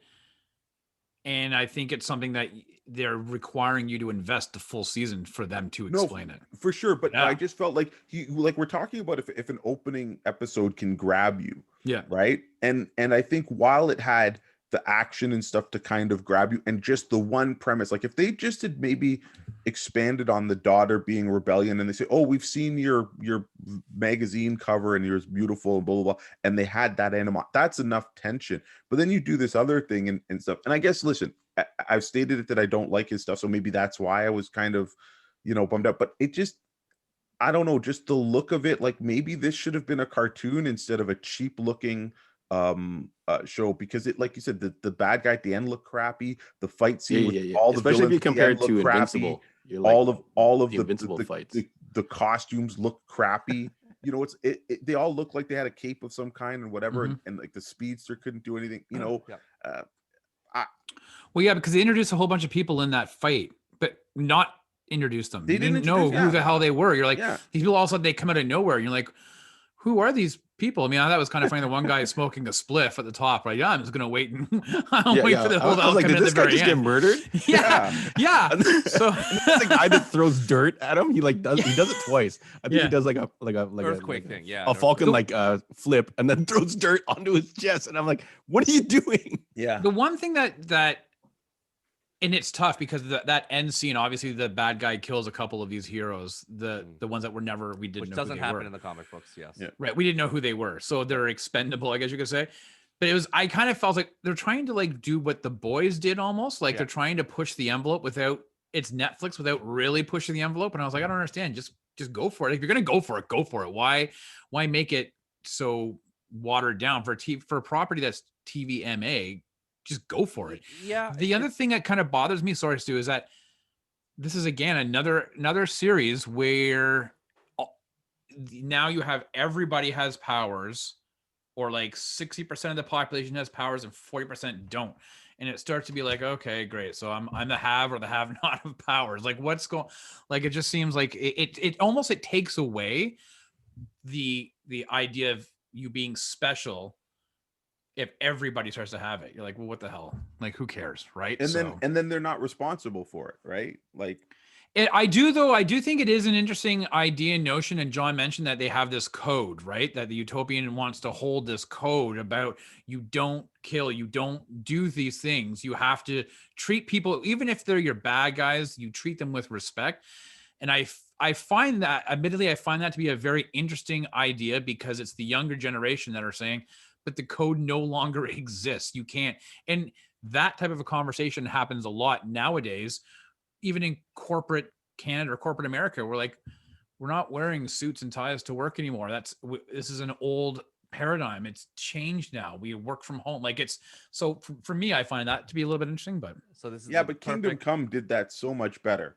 yeah, Well, right? Let's not say one of the greatest comics of all time and say yes, we're going to equate it to Kingdom Come. But why do you not? Again, Mark Millar's pulling from all the great things, and so you have to make that comparison. And if you know it, there's no harm in it. That's right? a comic that you already know the characters, and you don't have to explain what their like. To your point, Andre, you don't have to explain what Batman's powers are, and Batman has that code. Batman has the "I don't kill" code, and that's the juxtaposition between him and the Joker. Which Joker's like, I'm going to kill everyone until you kill me, and see what happens, and see if your values are going to hold up. And that's the thing. Superman, I thought, didn't kill anyone, but you have educated me, Andre. It's like he has. So like that's not a start and fast rule for Superman, but it is for Batman. So that's the difference between the two. So because that was my biggest gripe about that Superman movie. Is like, he killed Zod, and they're like, well, he's killed before. I'm like, oh, okay. So but Batman never kills. That's not his thing. He doesn't use guns. That's who he is. So comic book Batman. Let's not talk cinematic Batman with Zack Snyder, Zack Snyder Batman. He's a double barrel. He's like, so I think that's your point. Like when you go to Kingdom Come, you know the 7 members of the Justice League. You don't need to know who they are. But to Rob's and your point here, I have no idea what these people's powers are. I would have loved like the montage at the beginning, where even a news report is like, here are the Union, here are their powers. Like watch them in like. I don't know who the Union are. I don't know who the 6 people's powers are. I have no idea what's going on. And they're like, yeah, you can fly. And I'm like, so he's kind of like Superman? Like, I like, what is happening? Yeah. They don't explain Brendan's powers. They don't, like, Chloe can yell. Like, again, they don't even organically, like, you have an out, like, whatever. How long was that episode? Like, it felt like it was 47 minutes, I think. I felt like it was, like, to Rob's point in the early one, like, it felt really long. That felt really long to me. I'm like, you had 47 minutes and you didn't explain anyone's powers or abilities. You're going full Hobbit. And when you're going full Hobbit, you better have a good payoff, because you're dragging this on for no reason. And my question to you folks is that, do you like anyone? Do you care about anyone's show? Because I don't like or care about any single person. Nobody is endearing enough to be like, oh, I kind of hope he doesn't get killed. Nobody is likable. No one is endearing. I watched everyone. I'm like, this is so rough. I'm like, when you watch a show, you have to like somebody. I didn't like anybody. So, John, did you like a single person in the show? Like, you cared about them, and unfortunately, I do like Josh Duhamel. But unfortunately, I've cheated, and like there's a character that pops up, I think episode 3 or whatever, that you're actually like, oh man, I hope these guys don't die. But yeah, you're exactly right. First episode, I'm like, yeah, they could all die. Throwing Earth guy, you can die. Flame hands guy, sure, you can die. He was at the club where he's like, we should party and have shots. Like, that's the only thing I know about him. He's like, let's drink. I'm like, okay, cool. Yeah. They have an establishing shot where they establish that they're friends and stuff. No pun intended. Even the main son, I'm like, yeah, he could die right here. I don't care. But yeah, you're exactly right. Yeah. Rob?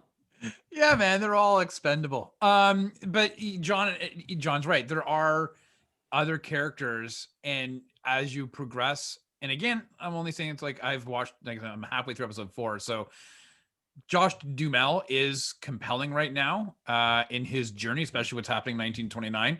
And there are other characters in present day, but for the most part, I couldn't give 2 flying farts about most of these characters.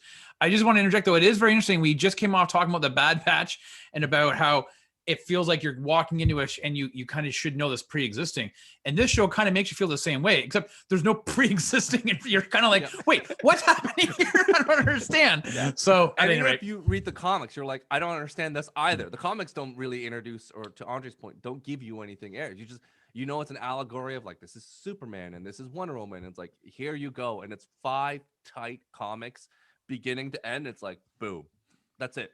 The whole series alone is 10 comics, and then they're done. And now I look at this, I'm like 8 episodes, and I just go like Travolta. I'm just walking in, I'm like, what is happening? What is going on? Royale with cheese. What's happening? I'm like holding this jacket. I'm just turning around the meme. So Andre, do you care about anyone?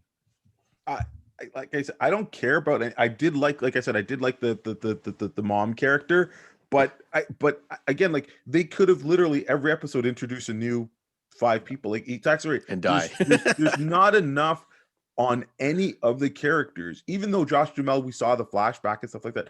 I couldn't care. Yeah, let's less remember than this is only episode 1, folks. So yeah, we're only just episode talking- one. We're basing this off of one episode. But at the same time, one episode's supposed to make you want to watch another. Mhm. Like Yeah. again, if this was not on Netflix and we had to wait another week for the next part, are we going to be tuning in? And honestly, why not make an executive decision to not make Josh Duhamel look like Santa Claus? Well, that was in the Like- comic. He looks like The- that. he right? I looks- know, yeah. but make an executive decision to change it. Like in Walking Dead, Rick lost his hand in the comic. They didn't do that in the show. He looks ridiculous with the long hair and the weight and the So beard. we're gonna- It just looks ridiculous. That's my So next they could have question. trimmed it. They could have maybe made it look No, brown. he or, had it. So the deviance of time when he was young in the 1920s, no beard. When his kids were little kids, he had shaved beard. Like he had like a tight, clean beard. And as he gets older, it's more disheveled and grows longer. So Right. he did have 3 facial features. So beard, tight beard, long beard. So yes, that was all in episode 1. I So you get saw that, the but it just very looks levels. ridiculous. I I know. I We're thought gonna go anyways into for the me. no, for no, me. no, no. You're not wrong with that. So, No. to the point now, we go to this show in terms of I alluded before. HD 4K is not your friend because the CGI they tried de-age, they tried makeup, they tried all the stuff. And when I watched in high definition, I just saw it on my big screen TV. I'm like, So, do you think that it was the right choice to have Josh Duhamel continue to play himself through all the timelines, or would it have been better just get younger actors and an older actor, like 3 actors, to just do it instead of having Josh Duhamel? Because it really is jarring to see these characters, and you're like, this is like as bad as The Irishman. I was like, this is really bad. Like, I don't know. Like, what are your thoughts, John? I think for the first episode, like it definitely for the first episode, you can see a bunch of inconsistencies. Like the opening bank scene, you see Josh Duhamel's face is all kind of like wrinkled up, but that kind of goes away after. So they I think they do find their sweet spot of making him look old, but not having to make up him too much. So I think it was just learning, whoever the makeup artist, or if they were spending money on CG, they kind of find their balance, and you definitely don't notice it. I definitely didn't notice it in the later episodes. So I think they do find their footing, but it is always sometimes funny to see a fake aged up, youngerish actor. So but would you rather have it the reverse? Would you rather have them to de-age them and Or pick new older actors? actors? I'm asking new actors. You want new actors? You want de-aged? I don't know. I'm fine with seeing those characters again in both versions. I think you don't notice. They kind of find their footing, I feel like. I don't know if Rob wants to confirm or deny. So those your answer allegations. is no answer, because you haven't answered my question. Yeah, he did. He said he would just keep the actors the way they are. I'm fine with it. Yeah, I think they Yeah, find their that's footing. your I think they preference. were just okay. trying different stuff, and it in the first episode for some reason there's like at least 3 or 4 different looks that they tried. Yes. Yeah. So I didn't notice that they didn't use de-aging techniques digitally. I don't think for Josh. I think it was makeup, to be very honest with you. I think they used it for Brainwave because Ben Daniels is old, and they kind of used a lot of the de-aging when in the 1920s to make him look a little bit younger. Oh, I honestly thought it was more of like a makeup application, but that's fine. Because Yeah, I would keep these. I think I think they should. The way that they've got it is fine, as opposed to having younger actors. And I think though that is part and parcel with the way in which they're telling the story. I think because it is disjointed and it's kind of all over the place, I don't think it would be super easy to follow narratively. They jump back and If forth you a lot. had younger actors portraying the modern day versions. Do you know what I'm saying? So so for that reason, I'm fine with the actors that they had portraying themselves in the different time periods. Andre. Yeah, maybe like John said, it gets better. But again, I would have just made an executive decision to change how they look. Like if they're already 150 years old, they could die looking young, even though they're old on the Yeah. outside. Like, Yeah, They you know what never I mean? explained it either. How they did it. It's like it's one of those things Exactly. where like, So, how did is the superpowers get yeah. you? Like, how are you still? I'm like, I just sat there going, I don't understand any of this. Yeah. The superpower, like, again, I just sat there scratching my head, going, really? Like, they're really going for this? So yeah, Rob, sorry. Well, I was gonna say, and it was really interesting. The one aspect where I agree with you is that you see Josh Duhamel's character sitting on a bed, looking like he's had the crap beat out of him, and he's got like, bruises and cuts on his. And I'm like, but to what Andre then says, like, well, because you're supposed to be the strongest of everybody, and yet you're taking a beating, and you've got like scars on your body. So are you turning into? You got Shoryukened by. Are you turning into That's like an old man Logan? Where your body is just wearing the scars, and eventually your powers are like, we just don't know yet, right? So it was a really weird choice because he's supposed to be Superman, and I don't believe Superman has those scars. I think he just heals back pretty quickly. Even when he does get kryptonite or something, it kind of just heals. I don't think I've seen a Superman where he has like scars from kryptonite, like knife. But that's like exactly it. We don't know. Like, we don't know what the extent of his abilities are, because the show has not told us yet. Maybe it will tell us in episode 5 or whatever. But and we'll get there. But again, for them to play on all of our knowledge and visual cues, when we see these people, this looks like so and so. Oh, that power looks like this. It's only because we know other superheroes. But if you don't take the time to educate us, we are only going to keep making that comparison and stuff. And I think they could have really stood to do that. Like you said, a montage at the beginning of the Unity saves us once again, and Lady Liberty does this, and Mr. Unity does this, and Captain Speed does this. Okay, cool. I get it now, right? But look what they did with The Boys. Like, Andre is bang on. Like, if you watch the very first episode of The Boys, not only are you compelled to watch episode 2, but you walk into it and it explains things in enough. You're like, okay, cool. I understand the idea behind this. Like, I don't need, like, I'm not lost. And even The Boys did more than one episode of when they dropped it. Like, we're gonna give you a couple just in case the first one didn't get you. And I think Andre made an excellent point. And like, if this came out week by week, there's no way anyone's watching. Like, they're just banking on the fact that you're just sitting there like, I just watch episode 2 because it's available. I'll watch it all in one sitting. There's no way that if you watch episode 1, you're like, I'm gonna come back to this in a week's time. Because you just be like, yeah, okay, whatever. Like, I'll just wait for it all, and then I'll just binge it when I have time. And even if you binged it, you're like, do I really want to go? Like, just because I think Andre many times before saying, well, there's nothing else on, that's why I watch it. I feel like this is one of those shows where, because we're in a pandemic, there's nothing else going on. You're just gonna watch it because there's nothing else going on.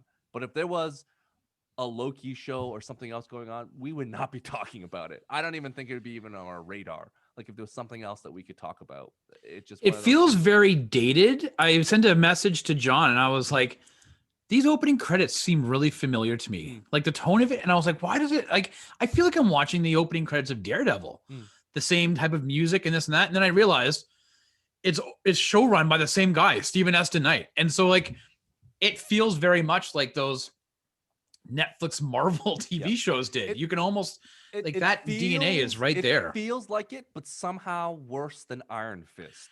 Because I don't know if I'd go that far. Like, at least they tell I me wouldn't what's go going that. I wouldn't go that This far. is so brutal. Like, I'm just like Rob makes a joke like, it's fine. This is not fine. This is bad. This is bad. I watched it going, oh man, I can't do episode 2.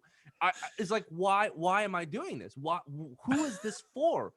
If you're gonna go full Hobbit, then like fix things and make it more cohesive. And what they've done is just added crap for the fact that we need to fill the time in for this season. It's like, what's the issue with The Hobbit? It's because it was a book that was only like 200 pages or whatever. It's a child's story, and all of a sudden they made it like a 3-hour movie, 2-hour movies. Yeah, it's a 6-hour spectacle. In the big battle at the end, in the book, Bilbo gets knocked out and like the mid-battle, and he wakes up as the battle is over. In the movies, they do like a full hour-and-a-half battle sequence of like, wait a second. Yeah. In the book, he was knocked out. He doesn't even know how the fight works. You're just out. It's like, John, you got punched in the face and you're like down and you woke up like, we won. And you're like, okay, cool, we won. That is the movie. They just added crap to it. And I'm like, oh. They had to oh. reuse those costumes in the set. Yeah, they added, like, they made Evangeline Lilly's character. Like, they added that. Like, they added things to it. I'm like, some good, some bad. But in terms of this, I'm like, it really would have benefited if you added, like, here are the characters' powers and added more of an entry level something to it. That's what was missing from the Mark Millar comics too. Like, there was nothing to it. So why did you embrace, the 1940s? Like, we got to go treasure hunting portion of it, but not explain any of the powers in episode 1 of, like, at least give us a montage. And let's talk a little bit about the Mark Millar in the comic books.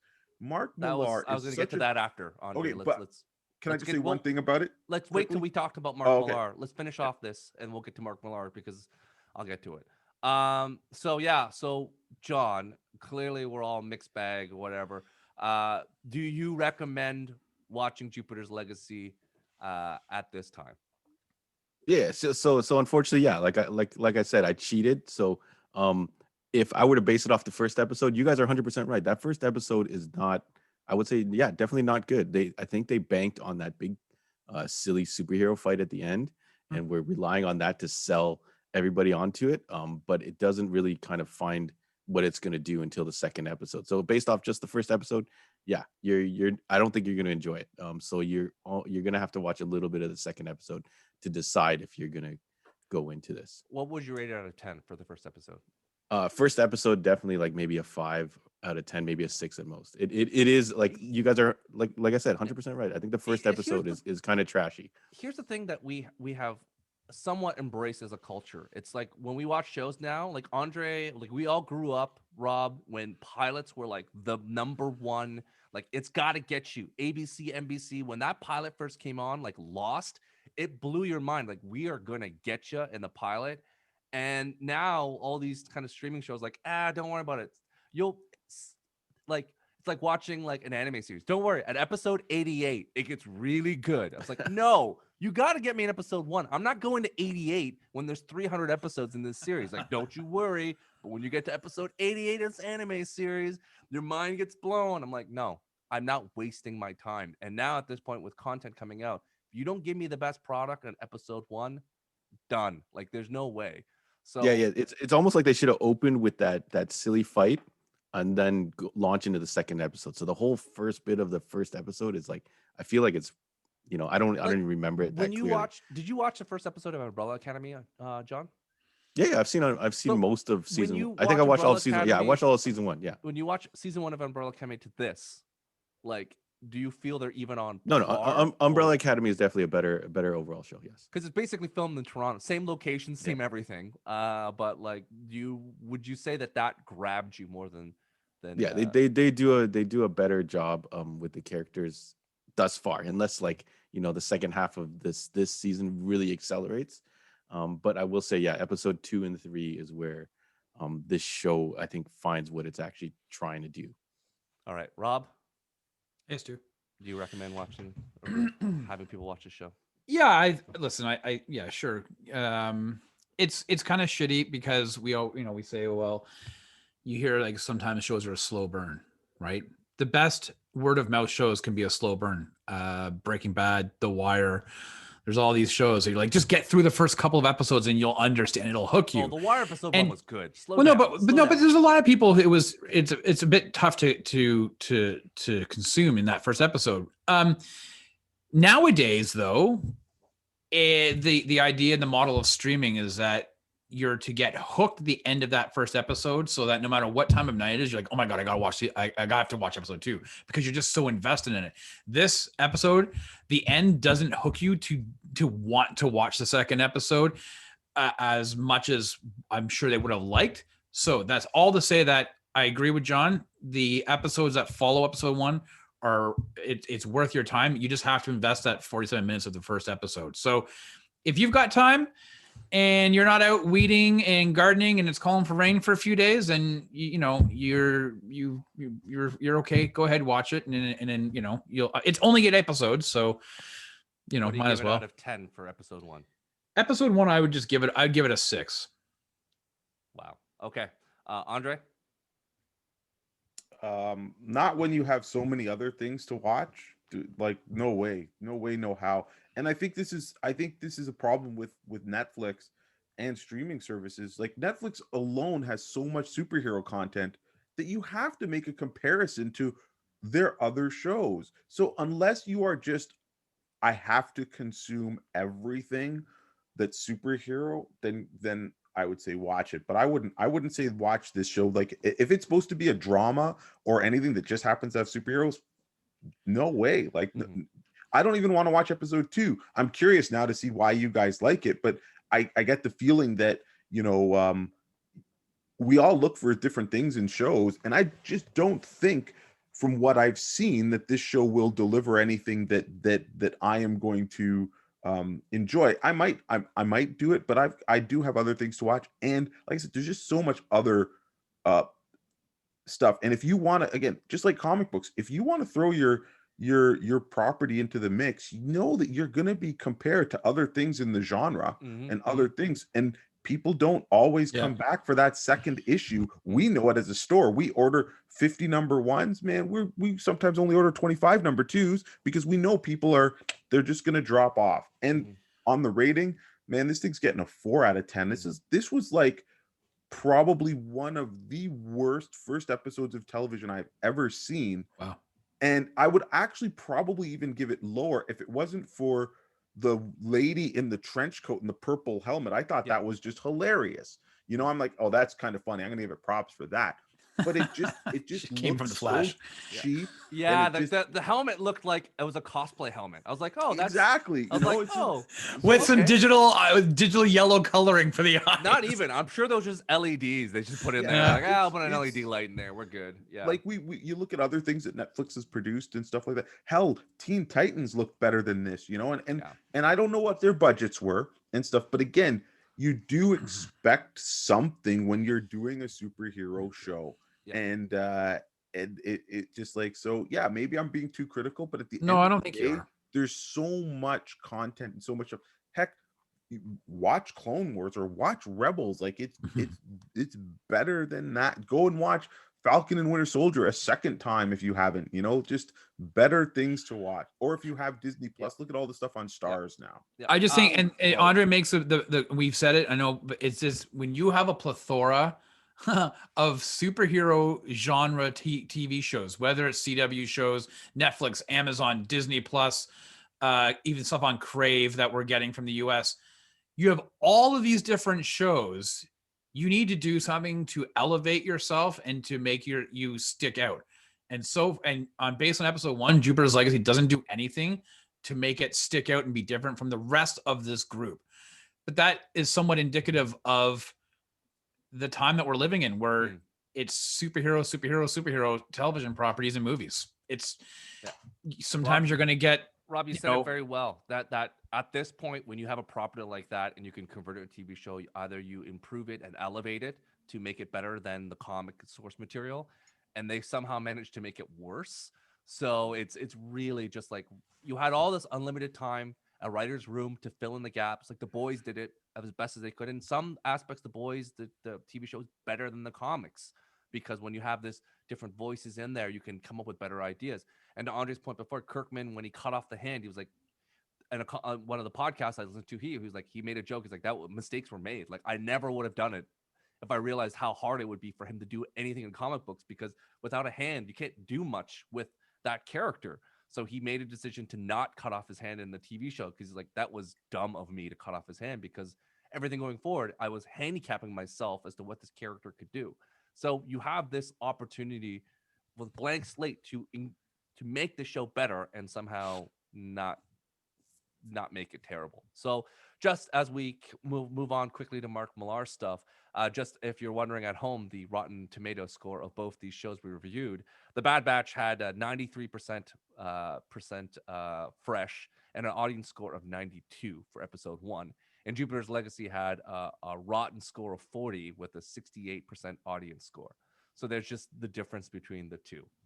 That's quite the discrepancy, though. Bad Batch was very close, 93, 92 for critics. But then critics, the audience score is higher Yep. versus the critic score for But Jupiter's again, Legacy. I It's think interesting. they're going through from analytical critiquing of like this is as a story, as a TV show, Right. as a narrative, and they're just probably like us, going, "What is happening?" Like they're not explaining a stupid Yep. anything. So how am I supposed to review this show? Like normally, you know something of this world. You're Mhm. world building a world that makes no sense.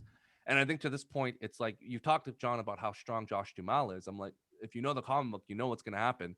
They have nobody. Once that thing happens, you're going to be like, this show is going to be. I haven't read the comics, so you just spoiled it. So thank you very much. I haven't said anything else. It's going to be very different to see how they're going to adjust this show with the changes of things that happen coming up. Or maybe they won't. They've changed a lot though. They've changed a lot for this adaptation. I don't so, think they're going to change that one, John. I wouldn't be concerned. Yeah, I would don't be know. concerned I too. think. Okay, so Andre was going to jump to Mark Millar. Mark Millar has done a lot of stuff. Some good, some bad, in terms of television. And Steve DeKnight has also done stuff, some good, some bad. So out of all of Mark Millar's property, is this one that's converted to a moving picture show? Is this his best thing, John? You have Wanted, you have Kick-Ass, you have I haven't Kingsman. watched it to the end. I did quite like the comic, but I think it's diverged a lot from like the comic book. Like that fight, like we stated earlier, they win that fight, and nobody dies. So it's like a very different opening. But I will say I did quite enjoy Kingsman, the first one. I didn't watch the second one or anything like that. Oh, you missed nothing in the Yeah. But I think what happens is Mark Millar comes up with these concepts, and then, like you said, a whole bunch of people get in the writing room and start throwing things around it and flesh it out.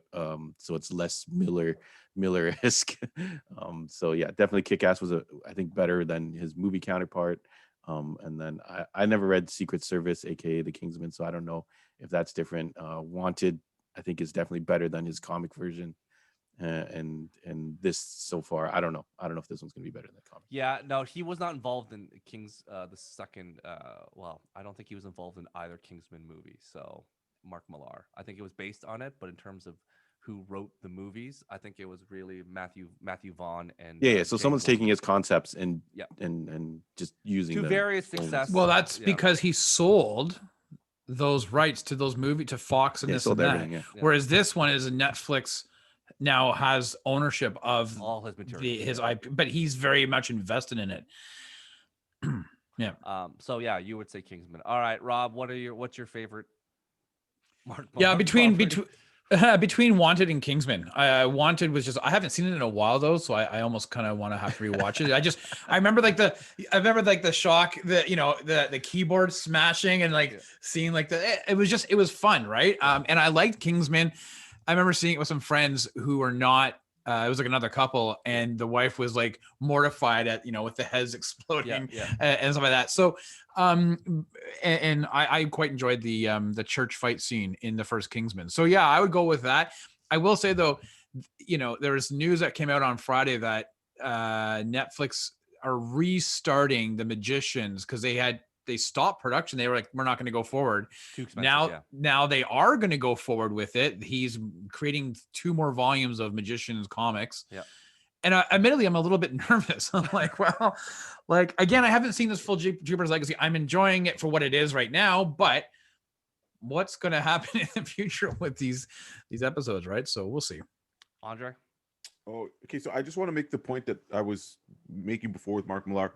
One of the things with Mark Millar, he has the ability to work with some of the best artists in the industry, meaning he's such a big name and stuff, and people want to work with him. And the appeal of most of his comics is that most of them, again, this is my opinion, so you can disagree with me, all the people out there and stuff like that. Most of his comics aren't actually well written, but the art brings you along. He did that series Reborn, with Greg Capullo, and again, great art. I don't know what the hell was going on in that series, and I read it front to back. He worked with Jupiter's Legacy. Why is this story good? Frank Quietly's art. We talked about, I can't remember what the Magician's book is, but that's Olivier Copiel's art. So we're getting comics with such great art that you can forgive the story. Then when we get to the movie, we don't have that. I don't think any of his movie properties that have been transformed from a comic to thing have accelerated the What about you know Kick-Ass? the special effects, a cinematography, anything. Like I don't think you're gonna name a based on a Mark Millar thing that's like, oh my god, that was the best movie I've ever seen visually. It was stunning, best acting, best whatever. So I think that's a huge difference. So I think for me, as much as I dislike his comic work, I think all of the comic work is better than anything I've seen on this on the screen, be it big or small. And I can't pick one of his movie properties or whatever that I think is any good or watchable a second time. You didn't think Kick-Ass was watchable a second time? No, I don't think so. Okay. And that didn't Kick-Ass get 2 movies? It did. Kick-Ass 1 Yeah. and Kick-Ass 2. Yeah, I think I only saw the first one. I didn't even tune in for the second one. Yeah. Anyways, that's just Also me. I know- filmed in Toronto. Yeah, I'm just Yeah, it's just it's my cheap. thing, right? Don't worry. Yeah. Well, Vancouver it was all covered with Supernatural and DC comic book TV shows, Right. so they don't have the opportunity to do it. Yeah, and Steve tonight, as Rob mentioned, Daredevil, Spartacus, Smallville. He's kind of done a lot of things. It's just, I'm kind of glad he's not doing Marvel stuff anymore, because as much as I loved Daredevil season 1, and then he's like, I'm busy, I have to do other things. Andre loved Pacific Rim, and he did Pacific Rim 2. I am glad that he is no longer involved in some of the Marvel property, because man, even watching that first season, I'm like, this is not filmed great either. So as a showrunner, I don't know. Like there's something about his as a director and writer, I was just like scratching my head going, okay, we're good. So yeah, I don't know. Yeah, both properties are just kind of rough right now with The Knight and with Millar. So we're gonna get more. We're probably gonna get Nemesis. We're probably gonna get all his properties because he sold everything. Well, to the Netflix. Magic Order is what it was called, right? The Magic Order. The Was Magician's that what it already was called, exists, I Rob? think. His comic? Oh, is that it? Magic Order? I thought think. Anyway, maybe I don't you're know. right. Yeah. It was the first comic he had written under the Netflix umbrella. Yeah, I think that- it was the it's- Magic Order. Yeah, because it's Kick-Ass, Nemesis, Magicians is an actual movie. I think. Superior, Secret Service. You're right. Sorry, it's the Magic Secret Order. Books. Yeah. My apologies. Yeah. Is that No, it's yeah, all good. Yeah, because it's written through his own stuff. Because again, anything else he has belongs to, again, either DC or Marvel, and that's kind of what it is as well. Like when you play with their toys, they own your rights. So that's kind of what it is. But I agree with Andre. Like Reborn, I remember when I picked up that first issue, and like what Capullo did with that woman when she is on her knees, and you see like Yep. the life just being put. It was so visually stunning, and yet I don't know what the hell was going on in that. It's almost like he wrote this great first chapter, and then he just couldn't stick the landing. I'm like, wait, what now? But it makes me very nervous about Most of his books. This Reborn is supposed to be adapted, and I'm just like, oh no.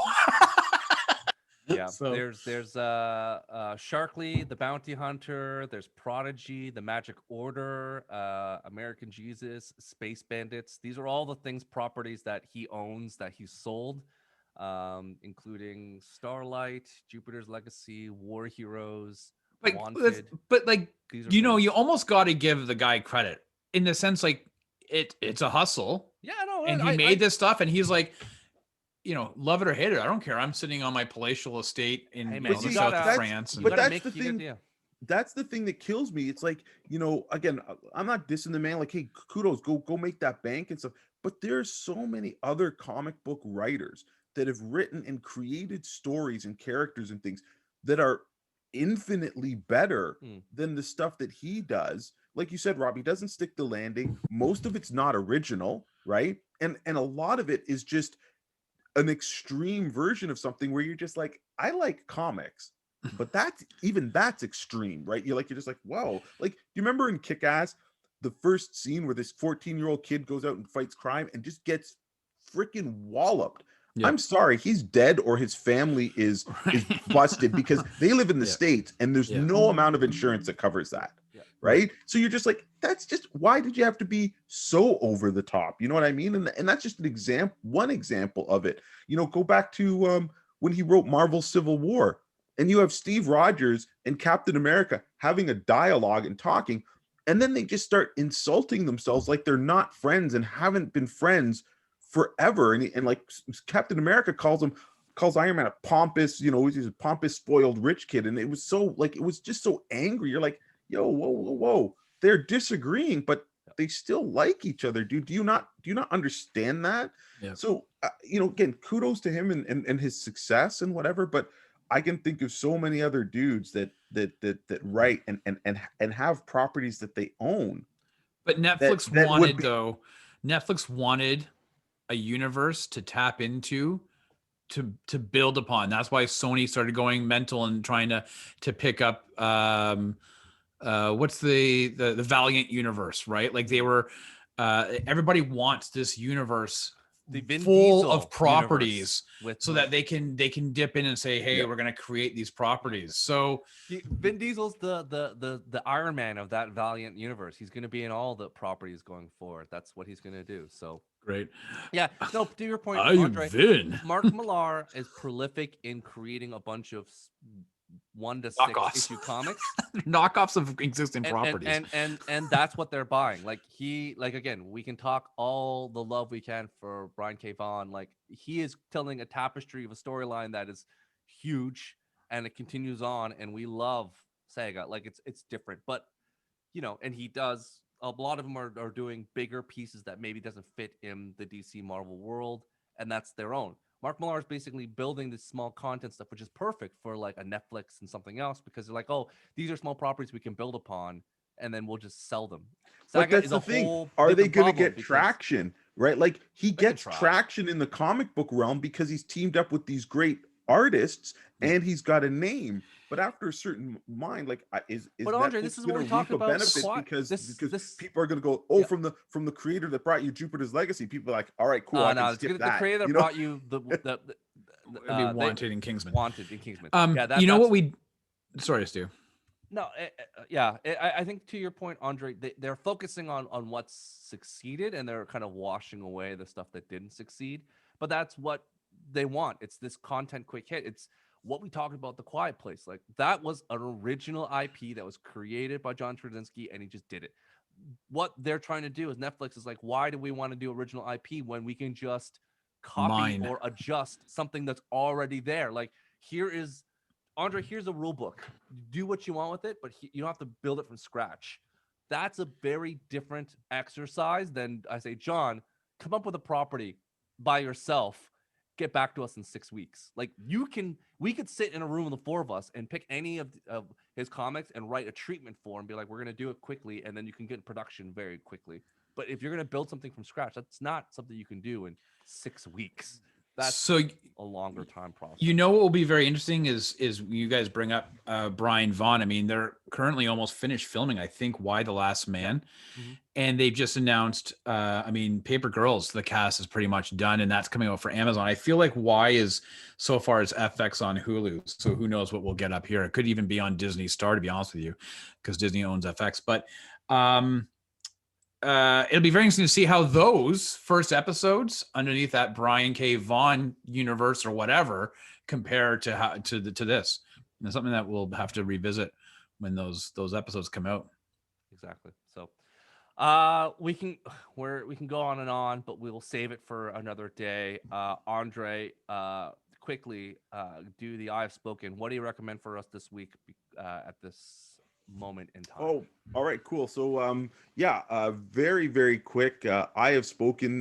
This week we saw a really cool comic book that I didn't have very high expectations for come out from Marvel, and it was The Heroes Reborn #1. So if you guys are familiar, Heroes Reborn was a comic book, I think back in the early 90s. In which all of the superheroes, the Avengers and the non-mutant superheroes, had to defeat a character named Onslaught, and they all got disappeared and shunted over to a new universe, leaving the regular Marvel universe without their Avengers and stuff like that, allowing new heroes to step in and fill the void, like the Thunderbolts and stuff. So Marvel is revisiting this story, and it's not modernizing. It's just it's a new version using the same name, but it's brought to us by Jason Aaron and art by Ed McGuinness. And this first issue was, wow, a lot of fun. Great, big, colorful art. Jason Aaron and Ed McGuinness were the team behind launching the Avengers a couple years ago. And Jason Aaron's a stellar writer, and he's just having fun with this one. So the premise for this is Blade, the vampire hunter, who is currently on the Avengers. He wakes up in a world without the Avengers, but the Squadron Supreme are basically the hero, the superhero force that is protecting the world.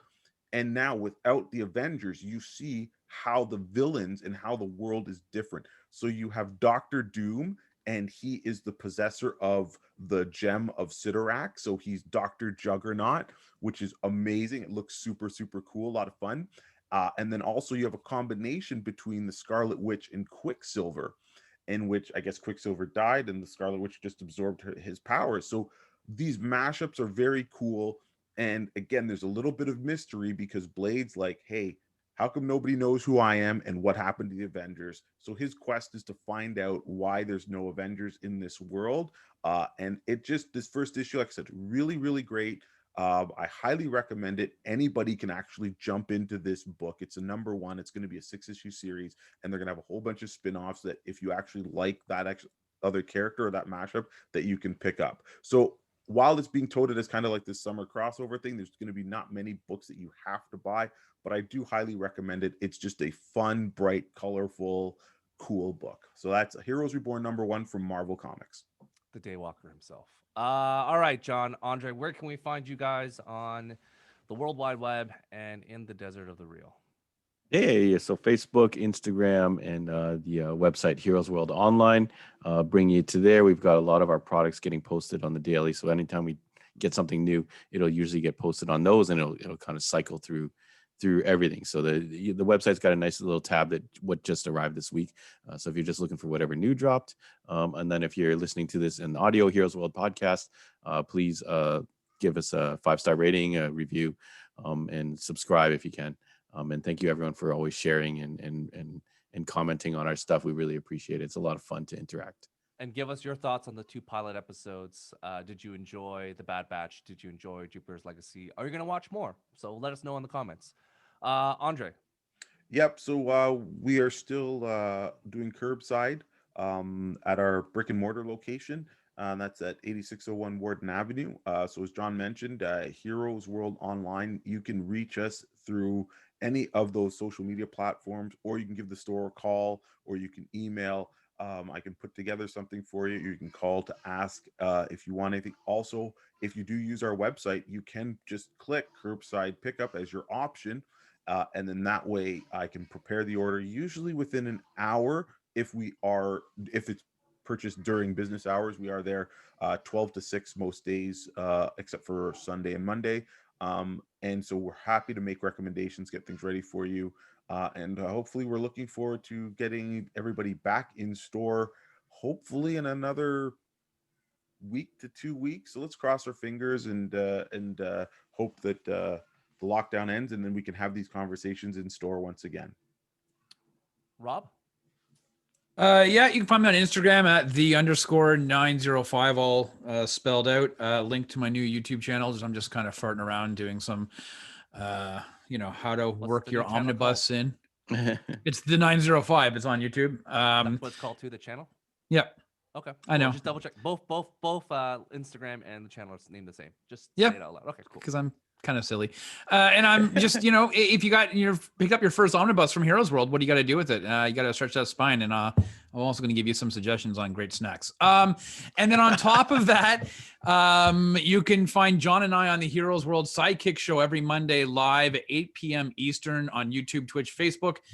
This month, the month of May, we are delving into, we only have 5 weeks, but we're delving into the movies of Keanu Reeves. Last week we did Point Break and with Patrick Swayze. So if that's like, oh, I missed that, just go back, you can watch it or listen to it. But tomorrow, Monday, we are Speed, the 1994 movie with Sandra Bullock. Pop quiz, hotshot. What do you do? What do you do? With the great Dennis Hopper. So we're looking forward to that. So please join us on YouTube. We have a lot of that's where most people seem to go to comment, and they kind of carry on amongst themselves. We sometimes lose control of everybody, but it's a whole lot of fun. We're talking Speed. So, and it's right now it's on Disney Plus Star. So if you have Disney Plus, you've got the Star extension. You can watch it and join us tomorrow as we revisit Speed. Don't forget the excellent Jeff Daniels in that film. One of my That's right. favorites. Yeah. Jeff Daniels is awesome in that film. He's the bomb. He is. Oh boy. Anyway, so thank you so much for joining us. Be safe out there. Until next week, we'll see you again. Who knows what we're going to talk about? I don't know. I'll figure it out midweek. All right. See you guys later. Have a good one. All right, thanks again, Stu. Bye.